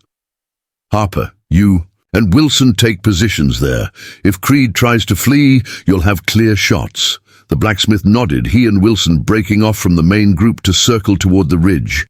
Parker, you and the others approach from the east, using that Dry creek bed for cover? Marshal Buchanan and I will take the direct approach to draw their attention. Clayton turned to Abigail. Miss Foster, you stay back until we signal that it's safe. Abigail opened her mouth as if to protest, then thought better of it, and nodded as the posse split up to take their assigned positions. Buchanan leaned closer to Clayton. You're assuming command quite naturally for a retired farmer, he observed dryly. Clayton ignored the comment, focusing instead on studying the mine entrance through his field glasses. 2 sentries visible, probably more inside. Buchanan followed, his gaze. How do you want to play this? Old time's sake, I create a distraction, you take the shot. Despite the gravity of the situation, Clayton felt a flicker of nostalgia for their former partnership. Like Tularosa Canyon? Exactly, Buchanan confirmed with a grim smile, though I'm not as spry as I was then. Neither am I, Clayton admitted, patting his wooden leg. But I can still make the shot. They waited until Parker and his men were in position, visible only as occasional glints of sunlight on rifle barrels in the dry creek bed. Harper and Wilson had reached the ridge and signaled their readiness with a quick mirror flash. Ready? Buchanan asked, checking his revolver one final time. Clayton nodded, unwrapping his rifle from its protective cloth covering. Not the Winchester he'd used at the farm, but a specialized Sharps rifle with a telescopic sight, a weapon he'd kept hidden beneath the floorboards of his home for 8 years, unable to part with it despite his self-imposed exile from his former life. That's new, Buchanan commented, eyeing the telescope. Not new, just rarely used. Clayton adjusted the sight carefully. Range is approximately 600 yards to the first sentry. Buchanan whistled softly. That's pushing it, even for you. Winds favorable. No mirage this time of day. Clayton settled into position behind a boulder, steadying the rifle against the rock. Make your move when you're ready. Buchanan nodded, then urged his horse forward at a casual walk, emerging from their concealed position as if he were merely a traveler passing by. The ruse was transparent. No one approached an abandoned mine by accident in this territory, but it didn't need to be convincing. It only needed to focus the sentry's attention long enough for Clayton to take his shot. Through the telescopic sight, Clayton could see the sentries clearly now, one lounging on a rocky outcrop above the mine entrance, the other standing beside a scrubby pine tree. Both straightened as they spotted Buchanan, raising their rifles in warning. Clayton centered the crosshairs on the first sentry, adjusting slightly for elevation and wind. As Buchanan raised his hands in a gesture of peace, drawing the sentries. Full attention! Clayton's finger tightened on the trigger. The Sharps cracked once, the sound echoing across the barren landscape. Through the scope, Clayton watched the first sentry crumple without a sound, the bullet finding its mark with devastating accuracy. Before the second sentry could react, Clayton had already worked the action and reacquired his target. The Sharp spoke again, and the second sentry fell beside the pine tree, his rifle unfired. Clear, Clayton called to Buchanan, who immediately spurred his horse toward the mine entrance. Parker and his men emerged from the dry creek bed, advancing. Rapidly now that the sentries were neutralized. Harper and Wilson maintained their position on the ridge, covering the rear of the mine in case anyone tried to escape through a back entrance. Clayton whistled to his horse, which trotted over obediently. Slinging the Sharps across his back, he mounted and rode to join Buchanan at the mine entrance. As they converged on the abandoned silver mine, an eerie silence greeted them. No shots from within, no calls for surrender or negotiation. Just the wind whistling through the deteriorating support beams of the mine's entrance. I don't like this, Parker muttered, as they dismounted and approached cautiously. Too quiet. Creed knows we're here, Buchanan confirmed. He's waiting for us to enter his killing ground. Clayton studied the dark entrance, his experienced eyes noting details others might miss, fresh scuff marks on the dusty ground, a lantern recently extinguished, judging by the lingering smell of coal oil, a splatter of what appeared to be blood. On one of the support beams, Doc Wilson is in there, he stated with certainty, along with Creed and at least 3 of his men. How can you be sure? Parker asked. Clayton pointed to the blood. That's fresh. And these tracks, he indicated marks in the dust, show someone being dragged. Doc wouldn't go willingly. Buchanan nodded in agreement. Question is, how do we get to him without walking into an ambush? Clayton considered their options. The mine consisted of a main shaft that penetrated deep into the hillside, with various tunnels branching off at different levels. If Creed was holding Doc Wilson as a hostage, he'd likely be in one of the side chambers, not too deep, but far enough in to force any rescuers to commit fully to the pursuit. There's another entrance, Clayton recalled, drawing on knowledge from his years tracking outlaws in the territory. An air shaft about a quarter-mile north. It's narrow, barely wide enough for a man, but it connects to the second level. Parker looked surprised. How do you know that? The Morrison brothers used to hide their high-grade ore there during the Apache raids, Clayton explained smoothly. Common knowledge among old-timers. The explanation seemed to satisfy Parker, though Buchanan's raised eyebrow suggested he recognized it as a convenient fiction.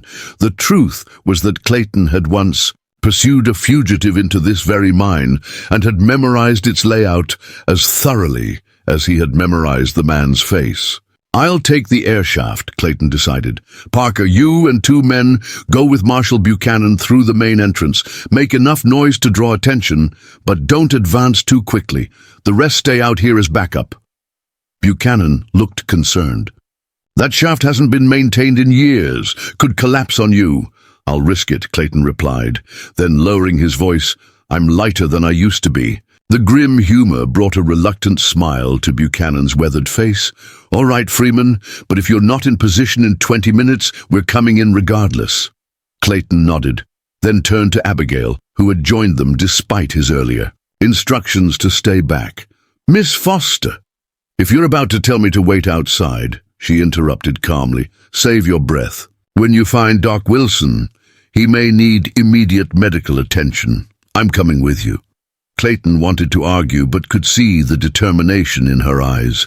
More importantly, she was right.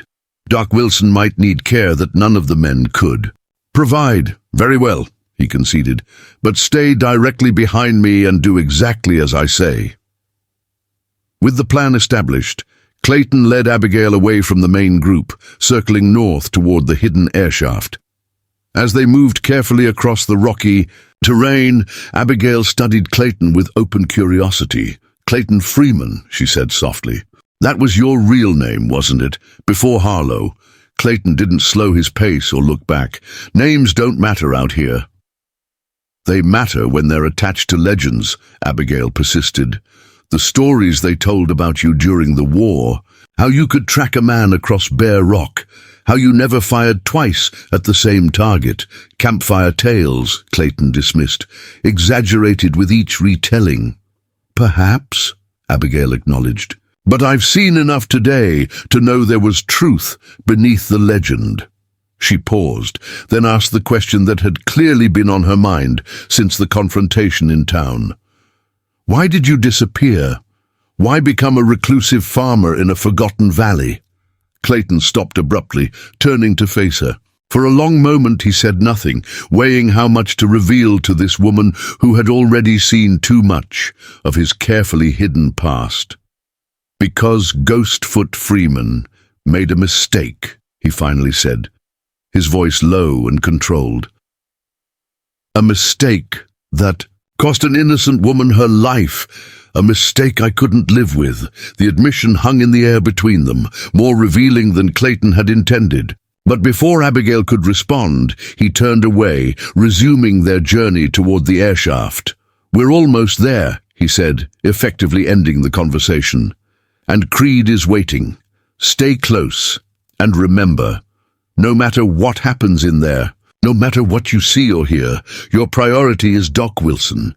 Getting him out alive is all that matters. What Clayton didn't say, what he couldn't bring himself to admit aloud, was that this confrontation with Silas Creed had become more than a rescue mission or a matter of justice. It had become a reckoning, a chance to face not just the outlaw, who had threatened his home and his town, but the ghosts of his past that had haunted him for 8 long years. Ghostfoot Freeman had one last hunt ahead of him. And deep in the darkness of the Morrison mine, Silas Creed was about to discover why that name had once been whispered with fear throughout the West. The air shaft was barely wide enough for a man's shoulders, a vertical tunnel dropping 30 feet into darkness. As Clayton Harlow lowered himself down, his wooden legs scraping against the rough stone, he felt the weight of his past and future converging in this moment. The descent was treacherous, handholds crumbling under his grip, decades-old timber supports. Groaning ominously, Clayton moved with deliberate precision, testing each foothold before committing his weight. Above him, Abigail Foster waited anxiously at the entrance, watching his progress with concern evident in her eyes. "Be careful," she whispered down, though Clayton was already too far below to hear her. When he finally reached the bottom, landing in a crouch on the dusty floor of the second-level tunnel, Clayton took a moment to orient himself. The air was stale, heavy with the scent of earth and abandonment. Faint sounds echoed through the tunnels, voices perhaps, or just the settling of the ancient mine. Clayton struck a match, the small flame illuminating rough-hewn walls supported by timbers that had long since begun to rot. Withdrawing a small candle from his pocket, he lit it, then signaled up the shaft for Abigail to follow. Her descent was slower, but no less determined. When she slipped near the bottom, Clayton caught her, steadying her until her feet found solid ground. "Thank you," she whispered, brushing dust from her clothes. "Now what?" Clayton gestured down the tunnel. "Main shaft connects about 50 yards ahead. Creed will have men watching it, expecting us to come from the entrance." He checked his Remington, ensuring it was fully loaded. "Stay behind me, and if I tell you to run, you run. No arguments." Abigail nodded, her face resolute in the flickering candlelight. They moved silently through the tunnel, Clayton's wooden leg making surprisingly little noise on the packed earth floor. Years of adapting to his disability had taught him to move, with a ghost-like quality that belied the awkwardness most would expect from a one-legged man. As they approached the junction with the main shaft, Clayton extinguished the candle. Darkness enveloped them, but Clayton's eyes had already adjusted, picking out shapes and shadows where others might see only blackness. Voices drifted up from below, angry, tense voices engaged in heated arguments. "We should kill the doc and be done with it," one man growled. "He's slowing us down." "Touch him and Creed will put a bullet in your head," another responded. "He needs him alive to treat Jackson's wound." Clayton motioned for Abigail to stay put, then crept forward to get a better view of the main shaft. Peering around the corner, he could make out 3 men 1 level below, 2 of Creed's gang members standing guard, while a third sat slumped against the wall, bleeding heavily from a wound in his side. Doc Wilson was nowhere in sight, nor was Creed himself. Clayton retreated back to Abigail. "3 men below us," he whispered. "1 wounded. No sign of the Doc or Creed." "They said Creed needs Doc Wilson to treat someone named Jackson," Abigail pointed out. "They must be deeper in the mine." Clayton nodded. "There's a large chamber at the 3rd level. Used to be the main operation area. If Creed's holed up anywhere, it would be there. How do we get past those guards?" Before Clayton could answer, commotion erupted from the direction of the mine entrance. Shouts, then gunfire. Buchanan and Parker had begun their diversion. "That's our chance," Clayton said, drawing his Remington. "Stay close." As the guards below hurried toward the entrance to support their comrades, Clayton and Abigail slipped down to the 2nd level. The wounded man had been left behind, too injured to join the fight. He spotted them too late, fumbling for his weapon as Clayton's Remington leveled at his chest. "Don't," Clayton warned quietly. "Where's the doctor?" The wounded man, barely more, Then a boy swallowed hard. "Third level, with Creed and Jackson." His eyes darted to Abigail. "You a doc too?" "Nurse," she replied, already moving to examine his wound. "You're bleeding internally. Without surgery, you won't last the day." Fear flickered across the young outlaw's face. "Help me," he pleaded. "I didn't want any part of this." "Creed forced me to join after he killed my brother." Clayton studied him skeptically. "What's your name, boy?" "Timothy. Timothy Ralston." "Well, Timothy, here's what's going to happen. Miss Foster is going to do what she can for your wound. In exchange, you're going to tell me exactly where Creed is holding Doc Wilson and how many men he has left." Timothy nodded eagerly. 4 men with Creed. Jackson's gut shot bad. That's why they took the doc. They're in the main chamber, 3rd level down. Creed's planning to escape through the south tunnel once Jackson can be moved.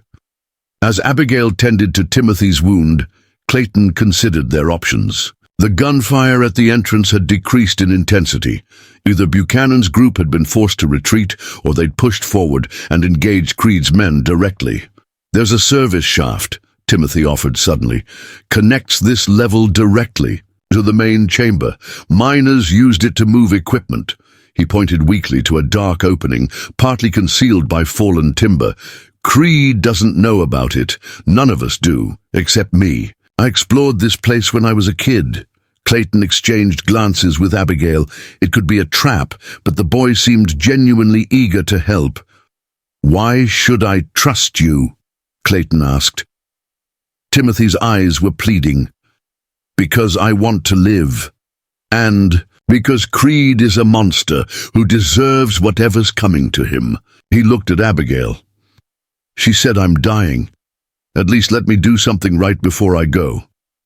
After a moment's consideration, Clayton nodded. "Miss Foster, stay with him. I'll take the service shaft." "Absolutely not," Abigail objected firmly. "Doc, Wilson may need immediate help. You need me." Clayton recognized the stubborn set of her jaw. Arguing would only waste precious time. "Fine, but you stay behind me." Timothy grabbed Clayton's arm as they prepared to leave. "Mister, who are you? You don't move like any farmer I ever saw." Clayton hesitated, then said simply, "Someone Creed shouldn't have underestimated." The service shaft was narrow and steep, requiring them to climb down a series of rusted iron rungs embedded in the rock wall. Clayton went first, testing each rung before signaling Abigail to follow. The shaft descended at an angle, occasionally opening into small alcoves where mining equipment had once been stored. As they neared the bottom, voices became audible, Creed's distinctive cultured tones contrasting with Doc Wilson's gruff responses. "He's not going to make it," Doc was saying. "The bullet perforated his intestine. Without proper surgery and a sterile environment, infection will kill him within days." "Then you'd better improvise, Doctor," Creed replied coldly. "Because if Jackson dies, you die. It's that simple." Clayton motioned for Abigail to halt as he crept forward to the shaft's exit. Peering through a small gap in the timber framing, he took in the scene. The main chamber was dimly lit by several lanterns, revealing Doc Wilson kneeling beside a large man, presumably Jackson, who lay on a makeshift pallet. Creed paced nearby, his refined appearance now marred by dust and blood spatter. 3 other men stood at various points around the chamber, weapons ready. Clayton withdrew silently, returning to where Abigail waited. 5 men total, he whispered. Doc's alive, treating a wounded man. Creed's getting desperate. "What's your plan?" Abigail asked. Clayton checked his Remington once more. "Create a distraction, get you to Doc Wilson, then deal with Creed." "You can't take on 5 armed men alone," Abigail protested. A ghost of a smile crossed Clayton's face. "I've faced worse odds." He removed a second revolver from his belt, handing it to her. "Only use this if absolutely necessary. Your priority is getting to Doc Wilson and protecting him." Abigail accepted the weapon with a nod. "Be careful, Clayton. When I move, count to 20, then make your way to Doc. Stay in the shadows. Without waiting for her response, Clayton slipped away, circling to approach the chamber from a different angle. There was another entrance on the far side, a supply tunnel that connected to the main shaft. If he could draw Creed's men in that direction, Abigail would have a clear path to Doc Wilson. Finding a loose rock, Clayton tossed it down the supply tunnel, the clattering sound echoing loudly in the enclosed space. As expected, Creed immediately dispatched 2 of his men to investigate.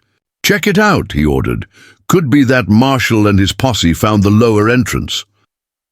The moment the men disappeared down the tunnel, Clayton made his move. Sliding silently into the chamber from his concealed position, he fired twice in rapid succession. One bullet caught a guard in the shoulder, spinning him around. The second struck the lantern nearest to Creed, plunging half the chamber into darkness. Chaos erupted instantly. The wounded guard screamed in pain, while Creed and his remaining man fired blindly toward the source of the shots. Clayton had already moved, circling behind a stack of abandoned ore carts. "Freeman!" Creed shouted, his voice echoing off the stone. "Walls! I know it's you, Ghostfoot Freeman himself, back from the dead." Clayton didn't respond, instead firing again to draw attention away from the service shaft where Abigail would soon emerge. The bullet ricocheted off the wall near Creed, showering him with stone fragments. Creed laughed, a cold, hollow sound that reverberated through the chamber. 8 years you've been hiding, playing farmer while your legend faded. Why show yourself now, for this worthless town, for a woman perhaps? Still, Clayton remained silent, using the echoes of Creed's voice to pinpoint his position. The outlaw leader had taken cover behind a support column, his remaining guard crouched nearby. From the corner of his eye, Clayton saw Abigail slip from the service shaft and make her way toward Doc Wilson, who was still tending to Jackson despite the gunfire. The wounded outlaw lay motionless, either unconscious or dead. "I knew who you were the moment I saw you," Creed continued, trying to draw Clayton out. "The legendary one-legged marshal who never missed. The man who brought down the Cassidy gang single-handed. The ghost who could track a man across bare rock." Clayton shifted position, moving closer to where Creed was hiding. The 2 men Creed had sent to investigate the noise in the supply tunnel would return soon. He needed to end this quickly. "You want to know why I came to your farm, Freeman?" Creed called out. "It wasn't random. It wasn't about land or railroad money. It was about you." This gave Clayton pause. "Explain," he demanded, breaking his silence for the first time. Creed laughed again. "He speaks. The great Ghostfoot Danes. To address me," his voice hardened. "I came for revenge. 8 years ago you hunted down my brother in Wyoming. Shot him dead when he tried to surrender." Clayton's mind raced back through his countless manhunts. "Your brother was Will Creed," he realized aloud. "Stagecoach robber. Killed 3 passengers. In cold blood. He was surrendering," Creed shouted, his cultivated facade cracking to reveal raw fury beneath. "He had his hands up, and you shot him anyway."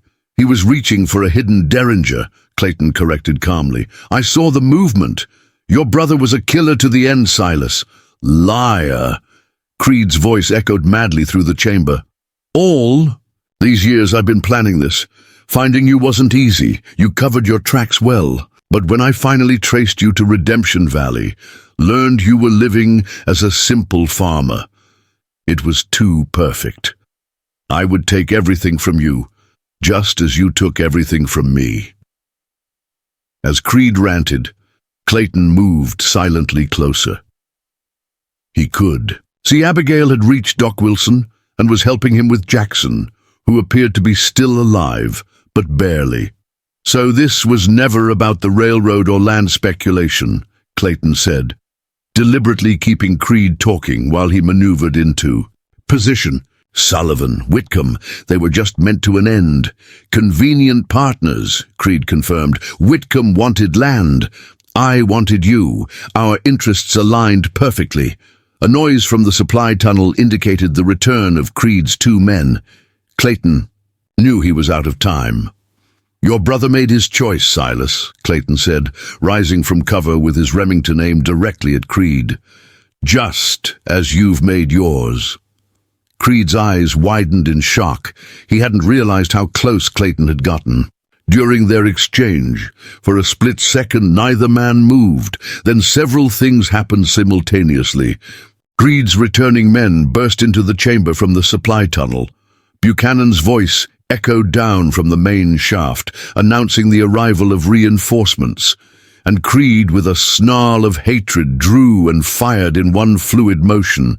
Clayton felt the bullet graze his cheek as he dropped to one knee, his wooden leg giving him an unexpectedly lower profile than Creed had anticipated. Clayton's own shot was perfectly placed, striking Creed in the center of his chest.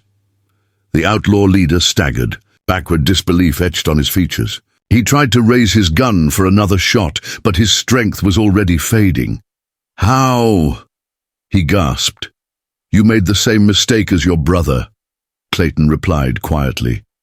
"You underestimated a one-legged man." Creed collapsed to his knees, then fell forward onto the dusty floor of the mine. His remaining men, seeing their leader fall and hearing Buchanan and Parker's group approaching from above, threw down their weapons in surrender. Clayton kept Remington trained on the outlaws as he moved toward Creed's fallen form. The outlaw leader still clung to life, blood bubbling from his lips as he struggled to speak. "Always wondered, what kind of man shoots a one-legged veteran?" Creed whispered, his voice barely audible. "Now I know. The kind who doesn't see the leg at all." "Your brother made the same mistake," Clayton replied quietly. "He saw my wooden leg and thought it made me weak. It made me adapt, become stronger." Creed managed a pained chuckle. "The irony, we both hunted you for different reasons. Railroad wanted your land. I wanted your life." His eyes were growing dim. "Did you ever regret it? Killing Will?" Clayton considered the question honestly. "I regretted the necessity, not the action." Creed seemed to accept this, giving a small nod before the light left his eyes completely. Rising stiffly, Clayton turned toward where Abigail and Doc Wilson huddled over Jackson's still form. The exchange with Creed had affected him more than he cared to admit, not because he doubted his actions, but because it reminded him how the past never truly stayed buried. "Doc, are you all right?" Clayton asked. Wilson looked up, his weathered face haggard but unharmed. "I'll live," he confirmed gruffly, "though I can't say the same for this poor devil." He gestured to Jackson, who had finally succumbed to his wounds. "And you're bleeding, Harlow." Clayton touched his cheek where Creed's bullet had grazed him. "It's nothing." Abigail rose to examine the wound, her fingers gentle on his face. "It needs cleaning, but it won't leave much of a scar." Her eyes held his. Another story for another day. Before Clayton could respond, Buchanan, Parker, and the rest of the posse arrived, securing the remaining outlaws and helping Doc Wilson to his feet. "Freeman," Buchanan greeted him, eyeing Creed's body with satisfaction. "Couldn't wait for backup." "I see. Old habits," Clayton replied. Buchanan nodded in understanding. "It's over now. Whitcomb will be arrested in Helena by week's weekend. The railroad scheme falls apart without him and Creed." As they prepared to leave the mine, Abigail pulled Clayton aside. "Well, what happens now?" she asked softly. "Now that everyone knows who you really are?" It was the question Clayton had been avoiding since the moment he'd revealed his true abilities in town. Ghostfoot Freeman was no longer a ghost. He was flesh and blood, standing in the open for all to see. "I don't know," Clayton admitted. "I can't go back to being just a farmer, not after this." "Do you want to?" Her question was direct, her gaze searching. Clayton considered this carefully. For 8 years, he'd hidden from his past, buried his talents and his purpose beneath the simple life of a homesteader. But today, using those skills to protect people who needed protection, had awakened something he'd thought long dead. "No," he finally said. "I don't think I do." "Good," Buchanan interjected, having overheard their conversation. "Because I have a proposition for you." He withdrew a folded document from his coat. "As I mentioned, this is my last assignment. The service needs someone to take my place in this territory, someone who knows the land, knows the people." He held out the document. "Your old commission reinstated if you want it." Clayton stared at the paper, conflicting emotions warring within him. "I left for a reason, Tom." "I know," Buchanan acknowledged. "But that mistake, that innocent woman, wasn't your fault. You've punished yourself long enough." He glanced meaningfully at Abigail. "And perhaps now you have reasons to stay." The journey back to Redemption Valley was made in relative silence, each person processing the day's events in their own way. The surviving outlaws were secured on horses, their wounds treated as best as possible by Abigail and Doc Wilson. Creed's body was draped over his own horse, a grim reminder of justice served. As they created the final hill overlooking the town, the sun was setting, casting long shadows across the valley that had become Clayton's refuge and his prison for 8 years. "It's beautiful," Abigail remarked, riding beside him. "I can see why you chose it." Clayton nodded. "It was quiet, peaceful. No one is asking questions about my past or my leg." "And now everyone knows," Clayton said simply. "For better or worse." The town had gathered to meet them, having heard of the confrontation at the mine from Sheriff Donovan. As Clayton rode in with Creed's body, a hush fell over the crowd, followed by a swell of murmurs as the story spread from person to person. Among the faces, Clayton spotted several children pointing excitedly at him. One boy, no more than 10 years old, mimicked a shooting motion with clear admiration, rather than the mockery Clayton had sometimes endured.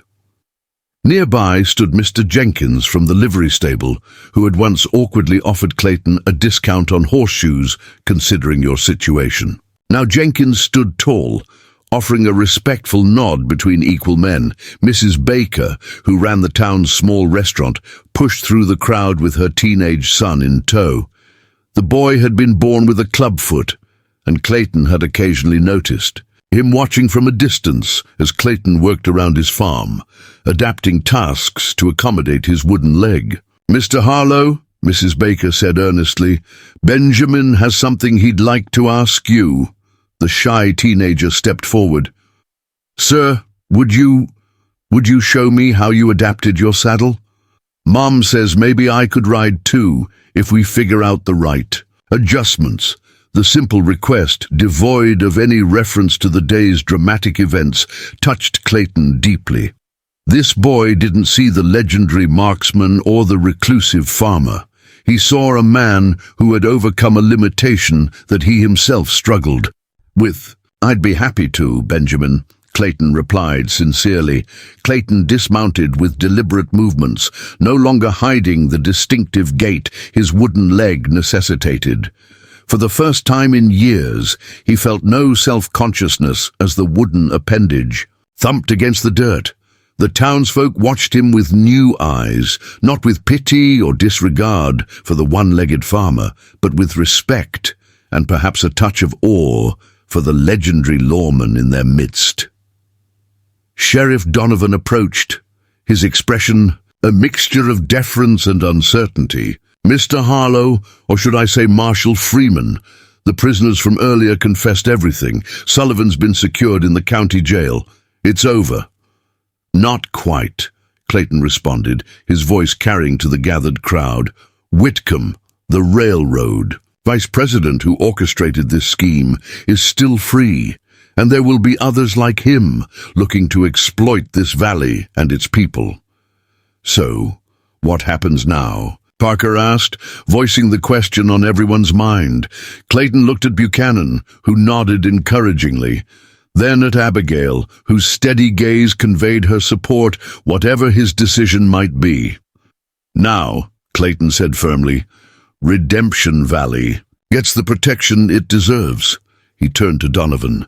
If you'll have me, Sheriff, I'd like to offer my services as a deputy. My experience might be useful. Donovan's face broke into a relieved smile. I'd be honored, sir. As the crowd dispersed and the prisoners were locked away, Clayton found himself standing alone on the porch of the sheriff's office. Buchanan approached, leaning heavily on his cane. Not the reinstatement I offered, the old marshal observed, but perhaps more fitting. This town needs you more than the service does. This is my home now, Clayton said simply. Buchanan smiled knowingly. The home is important, but I suspect it's not the only reason you're staying. He nodded toward Abigail, who was helping Doc Wilson with the wounded across the street. Clayton didn't deny it. She saw me, the real me, and wasn't afraid. That's rare, Buchanan agreed, almost as rare as a one-legged marksman who can outshoot men half his age. He extended his hand. Goodbye, Freeman. Try not to disappear again. The world needs men like you, visible, not hidden away. After Buchanan departed, Clayton crossed the street to where Abigail was finishing her work. She looked up as he approached, a tired smile lighting her features. Deputy Harlow, she greeted him. Or is it Deputy Freeman now? Just Clayton, he replied. To you, at least. Abigail's smile deepened. Well, just Clayton. When you've finished establishing law and order, I was thinking you might want to help me with a project. What kind of project? The school needs expansion. More children are coming to the valley now that the railroad troubles are settled. Her eyes twinkled.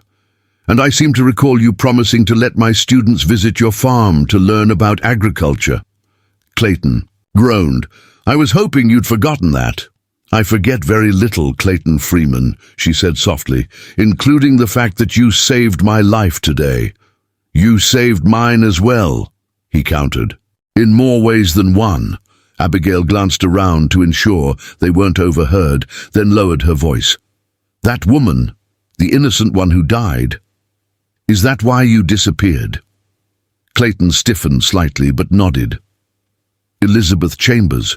She was a witness in a case against the Hollister gang. I was assigned to protect her. His jaw tightened at the memory. The official report said I was negligent, that I abandoned my post. The truth was, I'd been ordered to stand down by a superior who turned out to be on Hollister's payroll. So you were framed, Abigail surmised, in a manner of speaking. But the outcome was the same. An innocent woman died under my protection. Clayton's eyes held a distant pain. I could have fought the charges, exposed the corruption. But Elizabeth was still dead, and nothing would change that. So I left, changed my name, tried to become someone who would never again be responsible for another person's life. Abigail placed her hand gently on his arm. And yet, here you are, having saved countless lives today. Ironic, isn't it? Clayton's expression softened as he looked at her. For 8 years, I've avoided any connection that might lead to responsibility for others.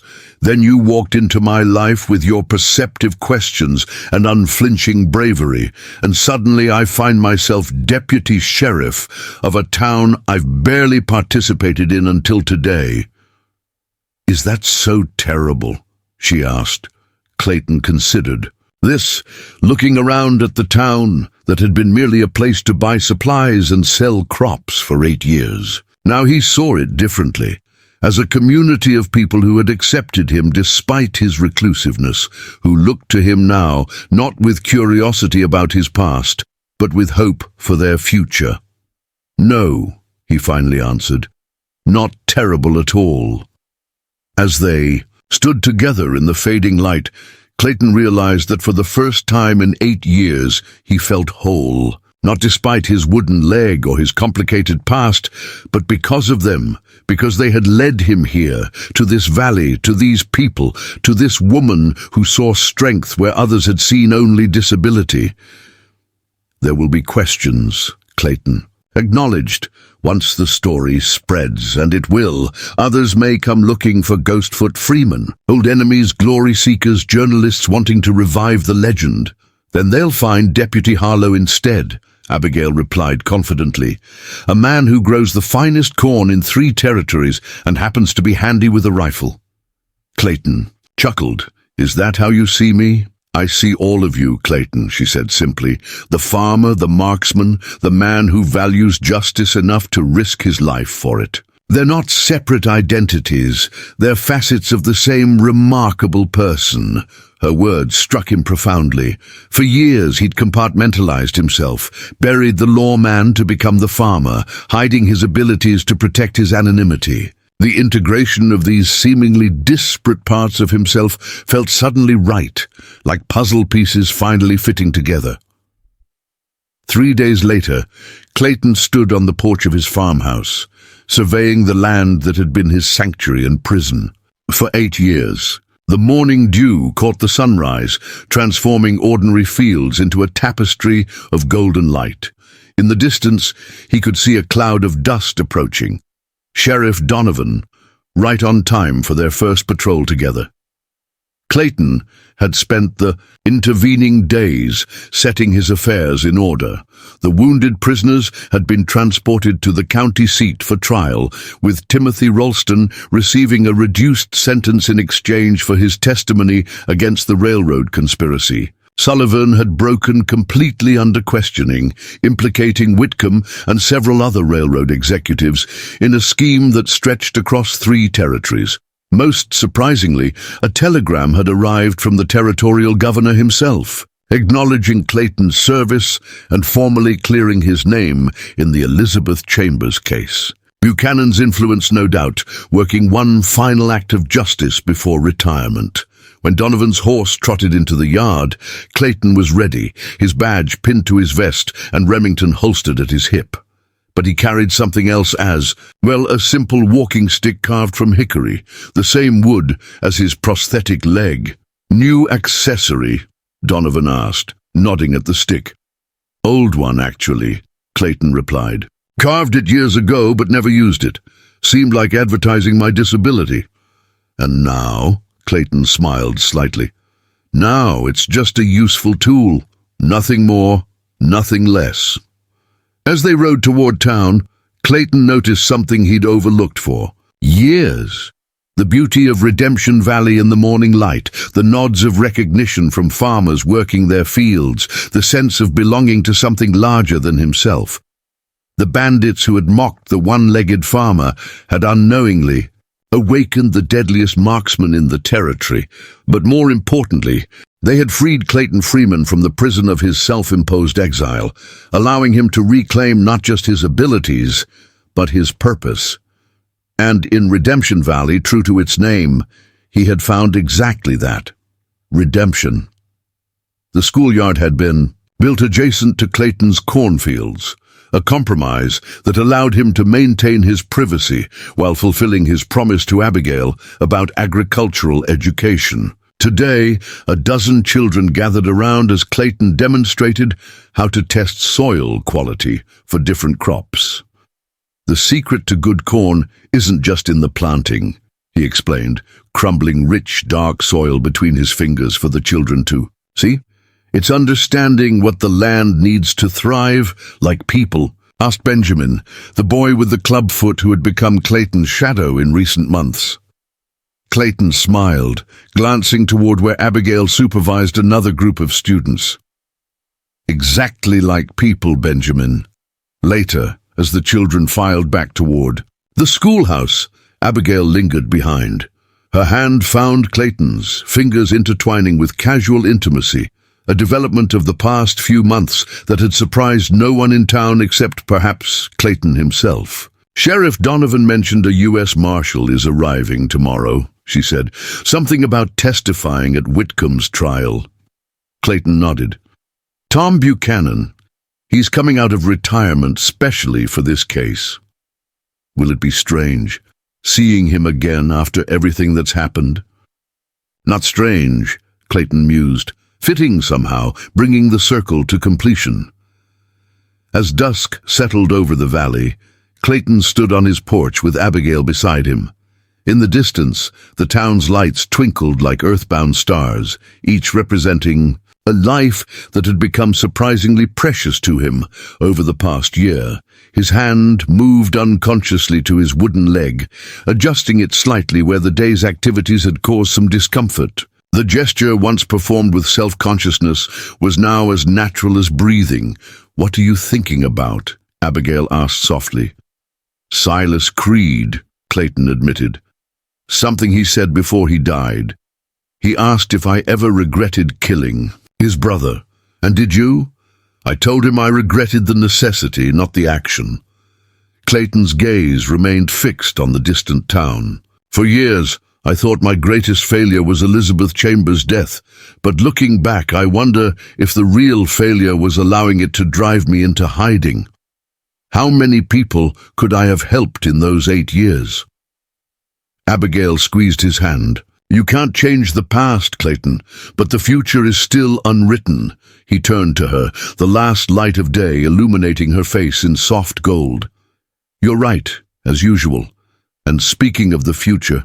From his pocket, Clayton withdrew a small wooden box carved with intricate patterns that had occupied his evenings for weeks. "I've never been good with words," he said, opening the box to reveal a simple gold band. "But I'm hoping these actions speak clearly enough." Abigail's eyes widened, then filled with tears of joy. "They do, Clayton Freeman. They speak volumes." The legend of Ghostfoot Freeman grew with each telling, spreading throughout the West like wildfire. But in Redemption Valley, Clayton Harlow was known by many other names: deputy, neighbor, teacher, friend, husband, and eventually, father. His story continued to inspire long after he hung up his badge for the final time, not the story of a deadly marksman, but of a man who found the courage to be whole again after being broken, a man who taught others that limitations exist primarily in the mind, not the body. The one-legged marksman had found his target at last, not through the scope of his rifle, but in the heart of a community that had learned to see beyond appearances to the true measure of a man. Up next, you've got 2 more standout stories right on your screen. If this one hit the mark, you won't want to pass these up.